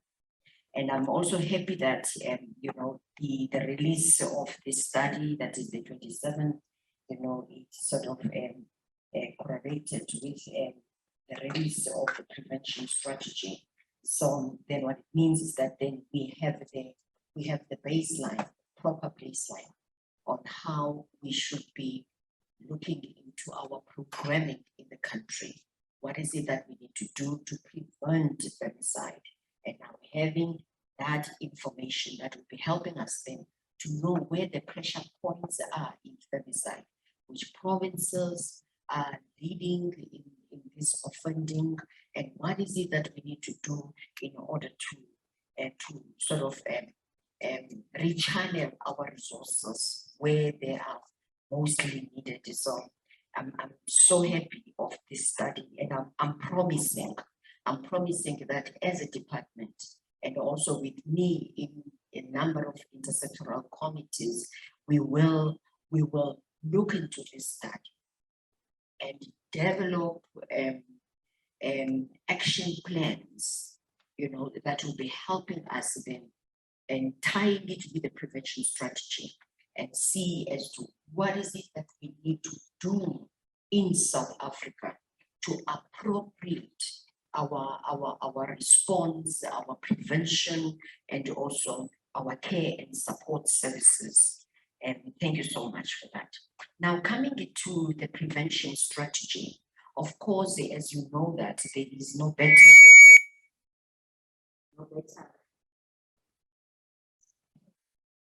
Okay.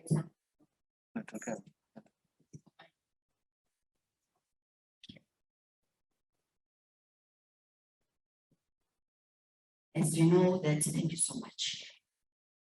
There is no better organization that could have done this work of putting together the prevention strategy other than the SAMRC. So we are proud of having you, having championed this work for us. And it's not only for us, it is for the country. I would like just to make it very clear that the putting together of the prevention strategy is not something that as a Department of Justice, we were doing it for ourselves. It's a strategy that is for the country and for everyone who is in the country. And it is a strategy that is aligned to the Presidential Summit Declaration. If you look at it at Article 1 and Article 2 of the Presidential Summit Declaration, paraphrasing it, all that it says is that everyone or every person living in South Africa must take responsibility to end gender-based violence and femicide. So what it means is that the prevention strategy is not only for government to implement, it's for every person in South Africa. Everyone should be finding its space as what is it that I need to do in order to stop gender-based violence and femicide. Now, I have noted the plan and the presentation, and now bring it closer to us now as government, because we have a role and a bigger role to play. So you mentioned then that there is a need for us then to look into our definitions and so on. That's very, very, very important, because currently now we have a seriously uncoordinated data metrics. So if you look at SAPS has got its own data metrics and its own definitions. Then you go to the Department of Justice, you go to the NPA, you go to the judiciary. It's even worse with us being the brothers and sisters in the department. If you look at the Department of Justice, it has its own data metrics, all right? Its own variables, to collect data. Then you have then the judiciary and the NPA. So we really needed to have some kind of a coordinated way of collecting data. And so that at the end, we know exactly what is it that we are facing? And we have also the coordinated interventions that are defined in a way that is similar to help us then to respond to this. So I believe that with the Femicide Watch that now is in progress of development, and I would like then, you know, as I was listening here, I thought that we need to bring it to have a session with the South African Medical Research Council to sit down with you to say that now, as we are planning a phase 5, because right now we are in phase, we're going to be moving into phase 5, that is on the 1st of April, but to show you what is it that we have collected in phase 4, because it's a process, it's a national repository, for those who do not know, on matters on GBVF femicide cases, some femicide related cases. So now we are collecting and upgrading our data metrics to ensure that it speaks to everything that relates to femicide.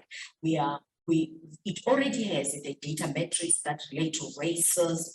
It has data metrics that relates to different age groups, and the types of weapons that have been used, and also the times that you know the femicide has been committed, and so on, and also the different types then of the victims and the perpetrators. Is it alcohol driven? Is it because of the financial challenges that the perpetrator has been experiencing, then impacting on? It's all of that. So even with the study that we have here, we'll be developing more of the data metrics, so as to ensure that we have a femicide watch that is fully responsive to the challenges that we have, and try then to collect as much data as possible. So this is my promise, that in phase 5 we are not going to be developing the scoping, because we start with scoping every time. So we will ensure that we incorporate the MRC. Now, coming then as I move on, I'm so happy that with the risk assessment tool that we put together, and the safety plan, as we have seen that there's already a safety plan that we have. Now, how do we make it more effective and more responsive, using then the prevention strategy and using then the research that we have received now on femicide? How do we incorporate all those salient features that we have received so as to make it then to be more relevant? It's something then that we have, I'm happy that the South African Medical Research Council has actually heeded to our call, and you know, to support us as a department and also as a criminal justice system, so as to have that. So it's a tool that we are promising that you will find at every service point, that is from the entry up to the exit, so as to ensure that then we address issues of ambivalence to our victims when they come to the criminal justice system. We are able to retain them up to the end, and ensuring that by so doing, then we are minimizing then the incidence of femicide.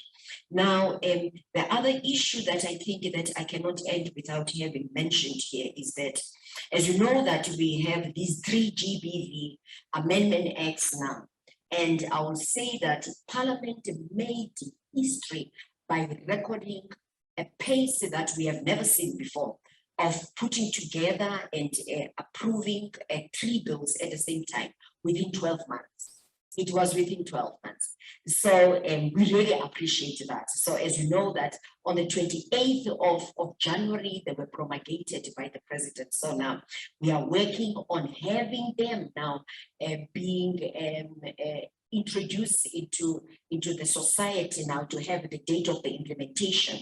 And we are working on 30th of June being then the implementation date for the 3 GBV Amendment Acts. And I happen to be the person then who's leading that process of ensuring that then every department, we are ready for the implementation. So one provision that is there is no longer a clause, now it's a provision, and that speaks then to the introduction in the country, the introduction of what we are calling the safety monitoring notice. All right, so it is something that we are trying then to curb the death after holding the protection order. How do we stop femicide? How do we stop domestic homicide after the issuing of the protection order? So now the safety monitoring notice will be issued by the courts to the police to say that ensure that you do the monitoring process. You are visiting the victim. You have the constant contact with the survivor, and you have that then without the knowledge of the perpetrator. So it's something then, as we are now in the process of amending the regulations, we are looking at this tool. How do we incorporate all the necessary variables and so that it is tightened, so we minimize then the issue of femicide after the victim has received then the protection order. We will see as to how it is going to operate, because we know that then it is a problem and globally, the issue of women dying holding the protection order. So with this then we are hoping that we'll be able then to curb now or to minimize this incident. Now the last thing that I would like to say is the issue of us responding to the Presidential Summit Declaration that speaks about accountability. Accountability should be starting at individual level, because there is no child who is born a murderer. There is no child who is born a rapist. It's a learned behavior, and it starts from a family unit. So what is it that we need to do then to ensure that then we build that accountability at parenting level, and moving it up then to the societal and also the government and so on? What is it that we need to do to ensure that? So what we have done now with the Domestic Violence Amendment Act, we have incorporated a provision there that prohibits and also punishes bystanderism in domestic violence matters. So we are saying that domestic violence is not a family matter. But as you know that in South Africa, for us to say that we are stopping this, everyone should be stopping it, unfortunately, we have to criminalize it, which is a sad situation. So that is what we have done, and so to increase we have created a provision that then creates an offense out of bystanderism by adult persons. So if you have knowledge of domestic violence perpetrated against a child, against an older person, or against a person with disabilities. So we are saying that having that information and you are keeping it, you are not reporting it to the social worker or to the police, then you are committing a punishable crime. So it's a crime. Then as we're going to be introducing this, we'll be ensuring that we make our steps felt in the society, and we ensure that there are arrests that are made at schools, teachers. When you see a child as a teacher, a pregnant child, all right, when you are the neighbor and you are seeing a pregnant child, what is it that you are doing? And in the previous financial year, we experienced 60% of child pregnancies. And all of that is happening before us. And it's so sad that we experienced that, whereas we had the increased visibility of parenting during the COVID-19. So what is it that was making our children to be pregnant during that time? And lastly, what is it that was making then our children, because we experienced a 22% increase of children who perpetrated rape I'm not saying sexual offenses. I mean, rape is the most serious of the family of sexual offenses. 22% increase of children starting from the age of 10 up to the age 16. There's a problem in South Africa. The age of the perpetrator of GBVF is getting younger day by day. So the prevention strategy will be helping us with that. I think that I've taken more time. Thank you.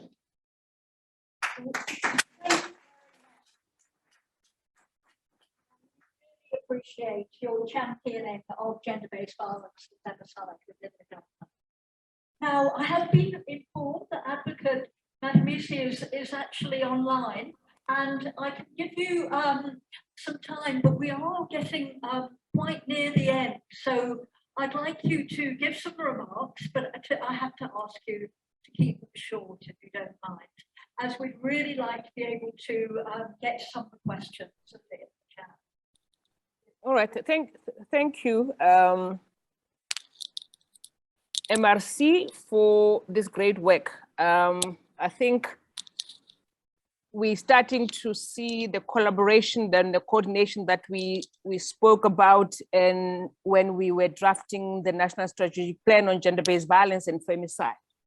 That research is a key pillar to the work that gets done, whether it's around changes in policies or legislation, on care and support, on accountability, on the economic power of women. So much appreciation for this work, because out of this research, then it means our interventions must be informed by the work that has come out of this research, and we can be targeted in our responses. However, let me address the following. Seeing that this study is being launched on the 8th of March, which marks International Women's Day, and everywhere else in the world, I mean, including South Africa, we're talking of women empowerment and gender equality.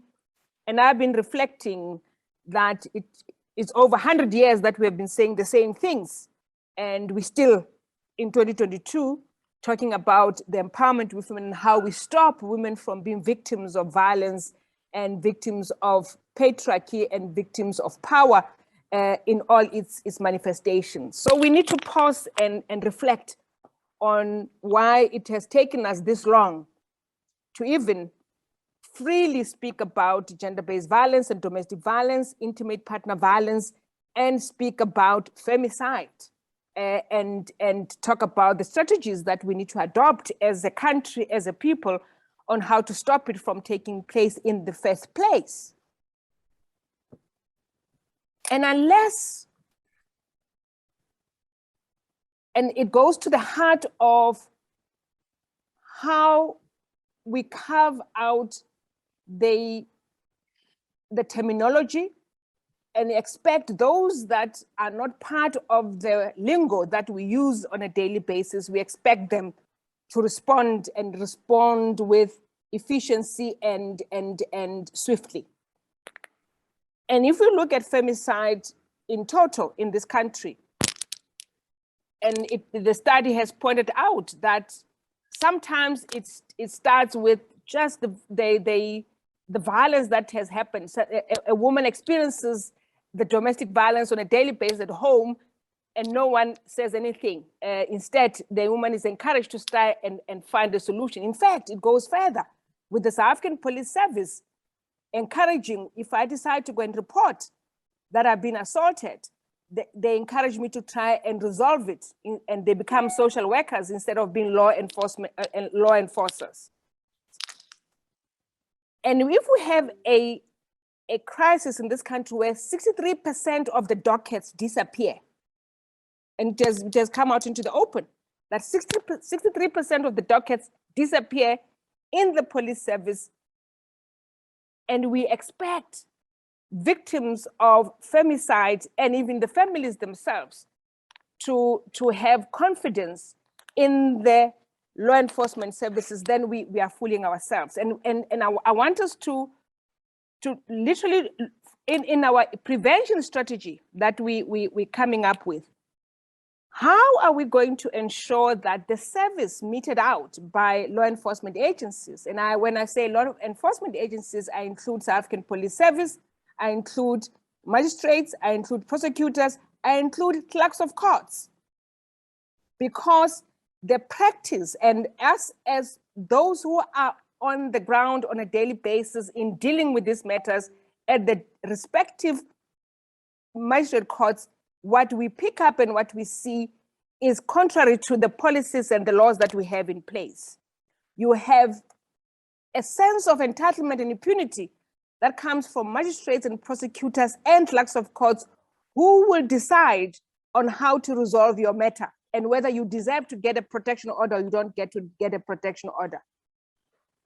And until we put time and effort and resources in changing that mindset, you're going to have this system that continues to fail victims of violence. Because if we were to stop femicide, we have to clean it up from the beginning, where once I have a domestic violence matter that I report, it gets attended to swiftly. And once it gets attended to swiftly, it starts to become a deterrent to those who would think that they can commit such acts. At the moment, most perpetrators of violence against women and the LGBTQI communities do it with impunity precisely because they know that they can get away with it, because the law has not been effective enough to address and deal with.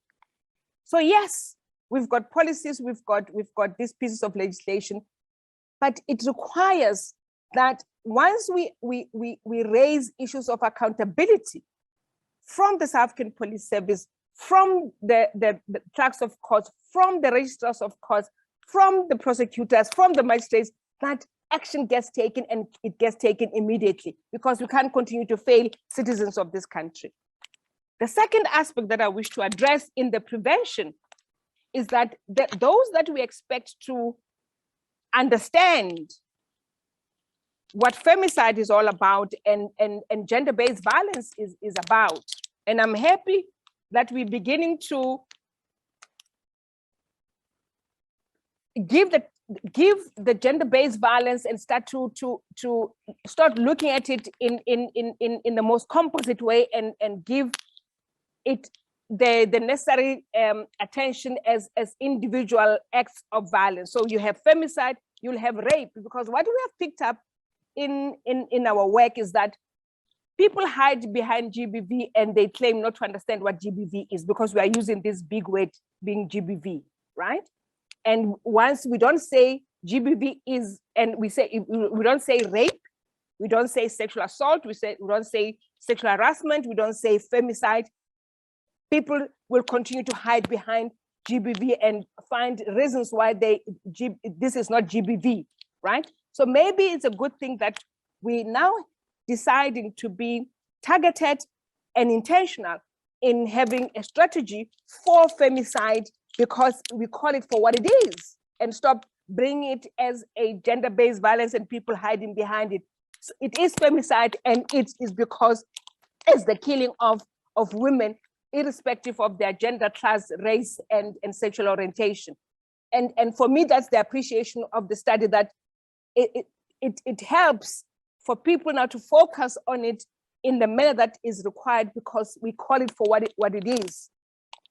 And maybe, as we do this work and starting with femicide, that we're going to continue to do that, so that South Africans can understand and visualize these horrendous acts that happen on a daily basis, because we're now deciding to name them, and name them without fear, right? Lastly, out of this study, and Advocate Kambule spoke about the 3 bills. Those 3 bills, if they're to be successful in their implementation, and I hear now the implementation date is the 30th of June 2022, is that a concerted effort has to be made by government in educating the South African police on the importance of these bills and their implications to them, right? It's important because we have a police service that is tone deaf, completely tone deaf to what the experiences and the violence that is meted against women is. Their response and I mean, I'm talking about the response, and I can give endless examples of their response, which is dismal. And in fact, the study shows that to a certain extent. And so we have to expend energy and effort on the South African Police Service, because that's the first interaction that happens. But secondly, and lastly, really, Chairperson, is that we need to revisit how protection orders are applied, how they are applied in this country, how I apply for a protection order. That I have to go to a court to apply for a protection order, it might not be, it's not the right thing. And we need to find other avenues on how, but I, as a woman sitting in Welcome in Tabo, I can apply for a protection order without having to go to a court that I find intimidating. And in fact, the clerk of the court and the prosecutor, not even the prosecutor, the magistrate, makes it difficult for me to get that protection order. So yes, we can have the safety monitoring notices, but that's after the fact. It's before, when I have an issue and I want to have protection from these individuals who might harm me, but I have to get into a car or a taxi to go to the nearest court, and I don't know how to go about it. And the assistance that I get at the court is not, it's not even an assistant, it's a dismissal approach to my safety. And so I think we have to relook at protection order process and application and make it more accessible, but also easier for women to access. Thank you. Thank you very much.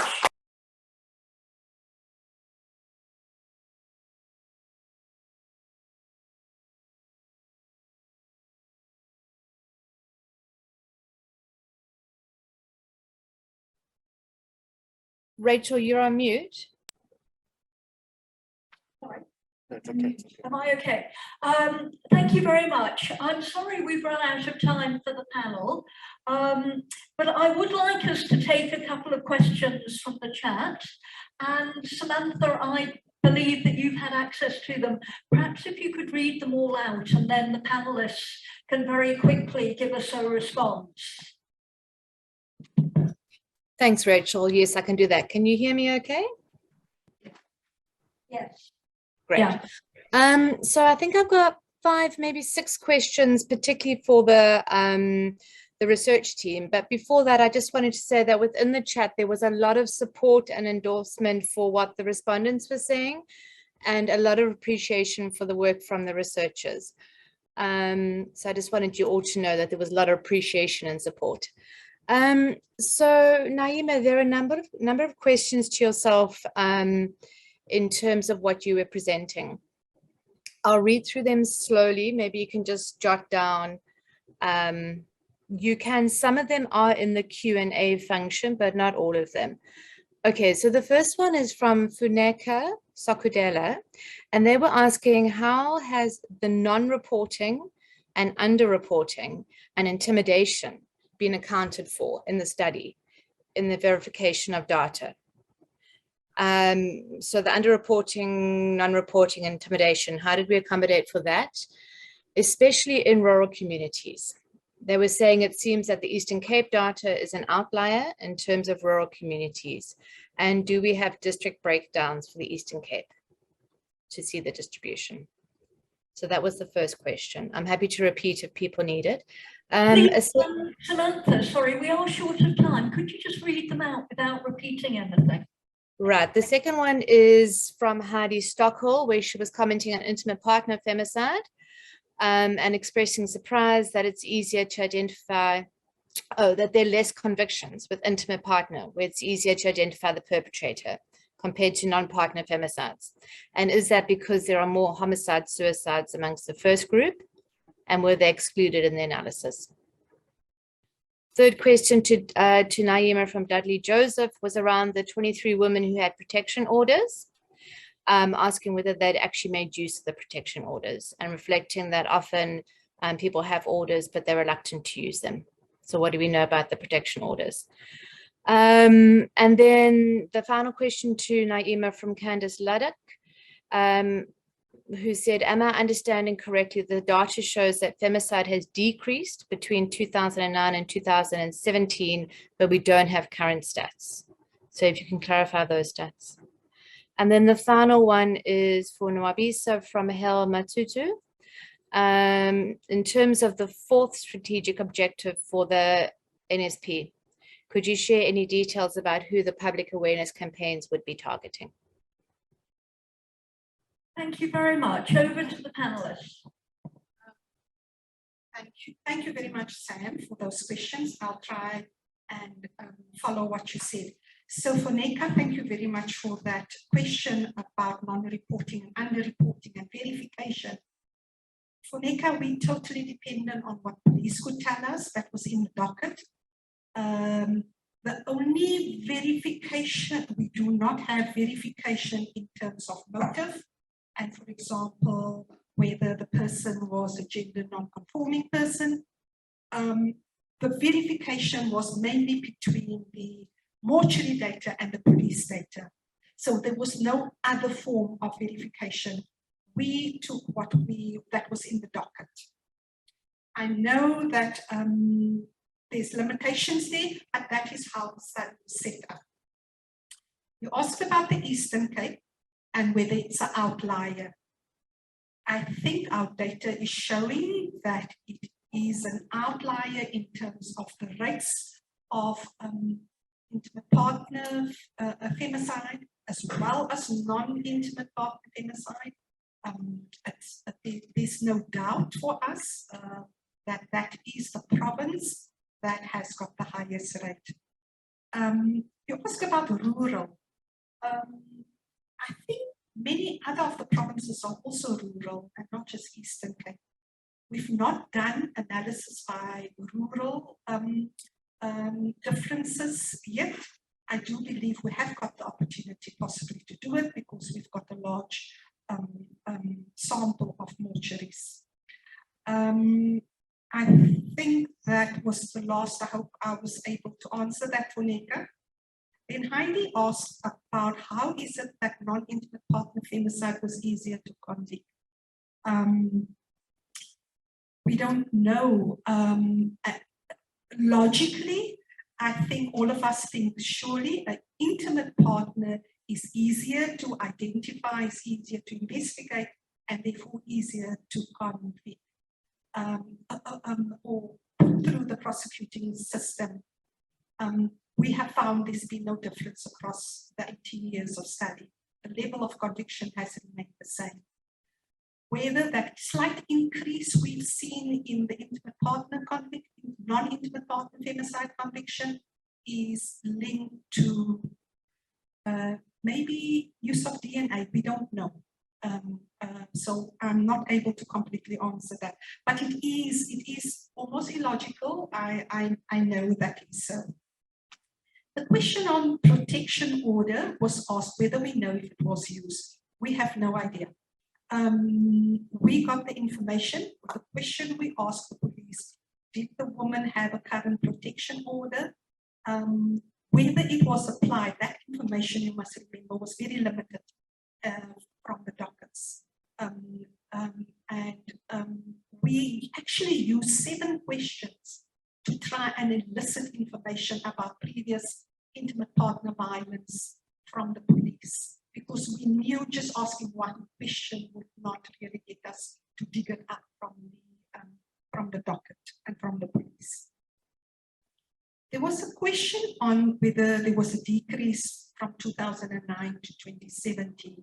I think we are showing that. Our rates, our decrease in rate is the best way for us to show that.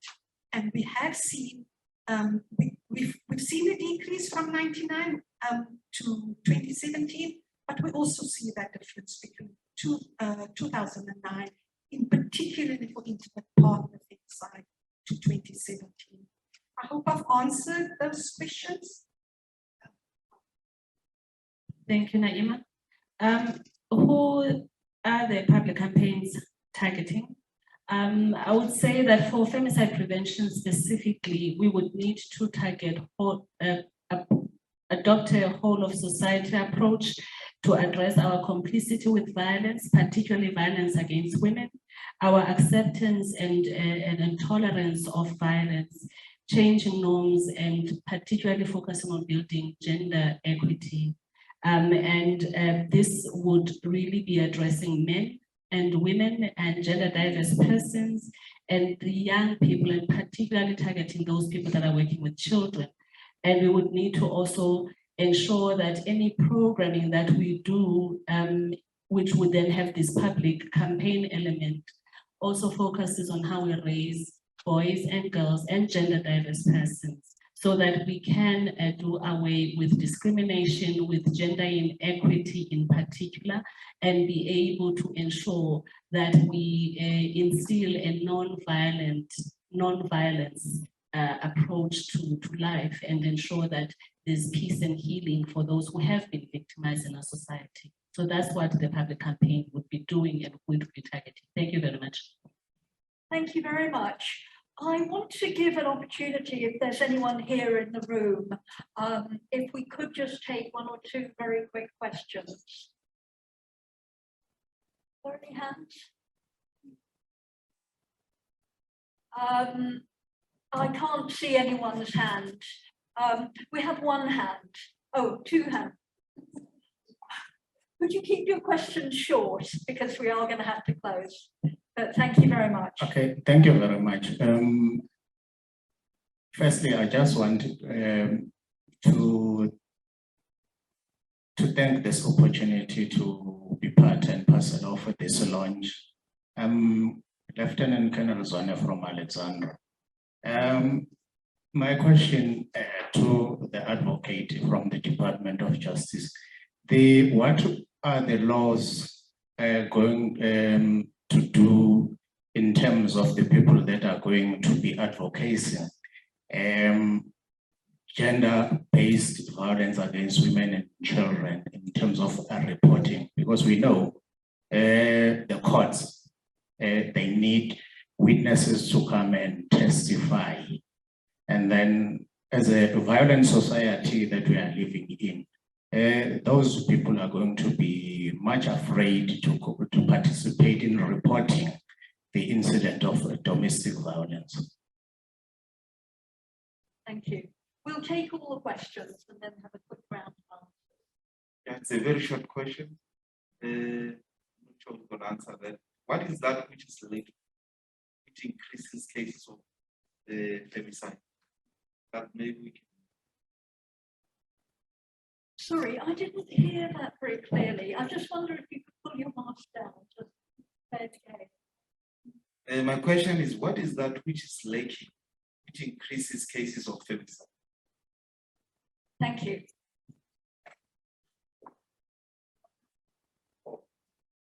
Thank you. And thank you very much, MRC, for keeping this subject current through research, the subject of femicide. I actually wanted to make a comment more than asking a question. But now I will ask a question. I've tried to rephrase my comment into a question to say, what will it take us to actually, to actually make our societies unsafe spaces for perpetrators than safe spaces for perpetrators? Because currently with the laws that we're having and the interventions that we're having, some of them are actually making our communities sort of unsafe spaces for survivors more than perpetrators, and the perpetrators find themselves safe in those spaces because they can do as they wish. But those that are at the end of this cannot. And that actually flows from I'm glad that bystanderism has now been criminalized because it has been one of the main problems that we have in that communities could not do anything, even when they witness a domestic violence. They can't do anything because the perpetrator has more power over them if they should do something. Thank you very much. Very quick responses. Advocate Kambula. Thank you, Chair. And first, for the one that says that what is it that we gonna be doing to increase reporting in these matters? We have made there's a provision in the Domestic Violence Amendment Act that allows then the victims to apply online. So the online application solution, it's almost done. We are just waiting for the date of the implementation. So what it means is that then survivors who have access to internet and so on will be able then to make their application at the places where they feel most secured. And secondly, we have retained the provision that allows them. There's one thing that we've changed on it. There's a provision in the existing Domestic Violence Act that requires then people to make applications for protection on behalf of the people that they have that they are close to. All right. So I'm just trying to paraphrase it. So if you have a material interest in the well-being of the victim, you can apply for the protection order on behalf of that person. So what we have done right now, we had certain categories that were listed there that we found that they are causing a lot of limitation to think that it is only police, it is only the people who are in the medical sector, it is the educators, it is the social workers and so on. But now we have made it open because of the provision that we have included that that criminalizes bystanderism.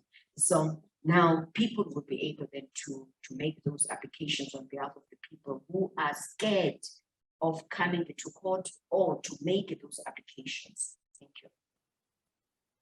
Thank you very much. Naima, if you want to...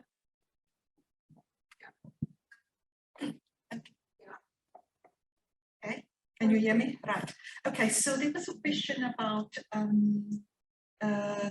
what is lacking and that promotes femicide. I think when we developed the femicide strategy, that's exactly what we understood the problem to be. So I'm not able really to repeat it, but when we started developing the theory of change for femicide prevention, we started with what is the problem. And so it is all there. Unfortunately, I can't read it out now. Oh, Nwabi knows it very well. So it is, for example, lack of specialized attention when it comes to policy being femicide specific in our policies and guidelines for how we investigate and respond to femicide. It is the absence of specialized units when it comes to specific investigation. It is also the impunity with which perpetrators kill women and gender diverse persons without consequence. It is also other issues that relate to our communities and how communities themselves, I talked about complicity, about acceptance of violence. And so it is also generally how we don't necessarily support people working on femicide prevention or response, and how we do not provide the resources and a whole lot of other challenges about how we don't even implement the legislation optimally when we know there are certain things we could be doing right, and we have the law supporting our efforts in either whether it's prevention or response. There's a whole lot of others. Well, thank you very much. I think we've reached the end of the discussion today. We could really carry on for very much longer, but we have run out of time. I think the key takeaway messages from today are that we are doing something right. We mustn't lose track of the fact we have halved intimate femicide in this country over the last 20 years. And I think it's incredibly important that as we discuss all of the problems, challenges, all of the new things we can do and we must do to take intimate femicide to zero in this country, the fact we've got so far is a sign of the huge success of campaigning from the women's sector, from the government sector, the laws and policies, and the dedicated work of the very many people within the SAPS, within the National Prosecuting Authority, within the health services, doing the mortuaries, within the courts, who are actually driving forwards cases and leading to the prosecutions and convictions. And we do know that there are many cases where we're frustrated that we haven't got a perpetrator arrested, but it isn't the fault of SAPS, the fact that the perpetrator isn't arrested. And we know that there are very many people within the services in this country who feel as passionately about these matters as everybody who's in the room and online today. And we really commend them for the work that they do on a day-to-day basis on this tremendously difficult problem. So we have a huge, we're really at a turning point today where we can say we finally have evidence that we are really making a difference, and we have a huge challenge now to take that forward and to escalate progress so that we can end femicide within this country. I want to thank all of the presenters today. I want to thank all of the panelists and for everybody who's joined us in organising the meeting and joined us in the audience, and of course all of the researchers who've been on the femicide team. I'm delighted that we've been able to get together to share the results and have this very vibrant discussion. The brief will be on the Medical Research Council's website for anyone who wants to have copies, and Naima is very happy to do media interviews. The femicide strategy is not being released today. It's in the process of final approvals, and it will be launched, we hope, later this year, and we very much look forward to that. So I want to conclude on International Women's Day by thanking everybody for coming here and wishing you all a safe journey home. Thank you very much.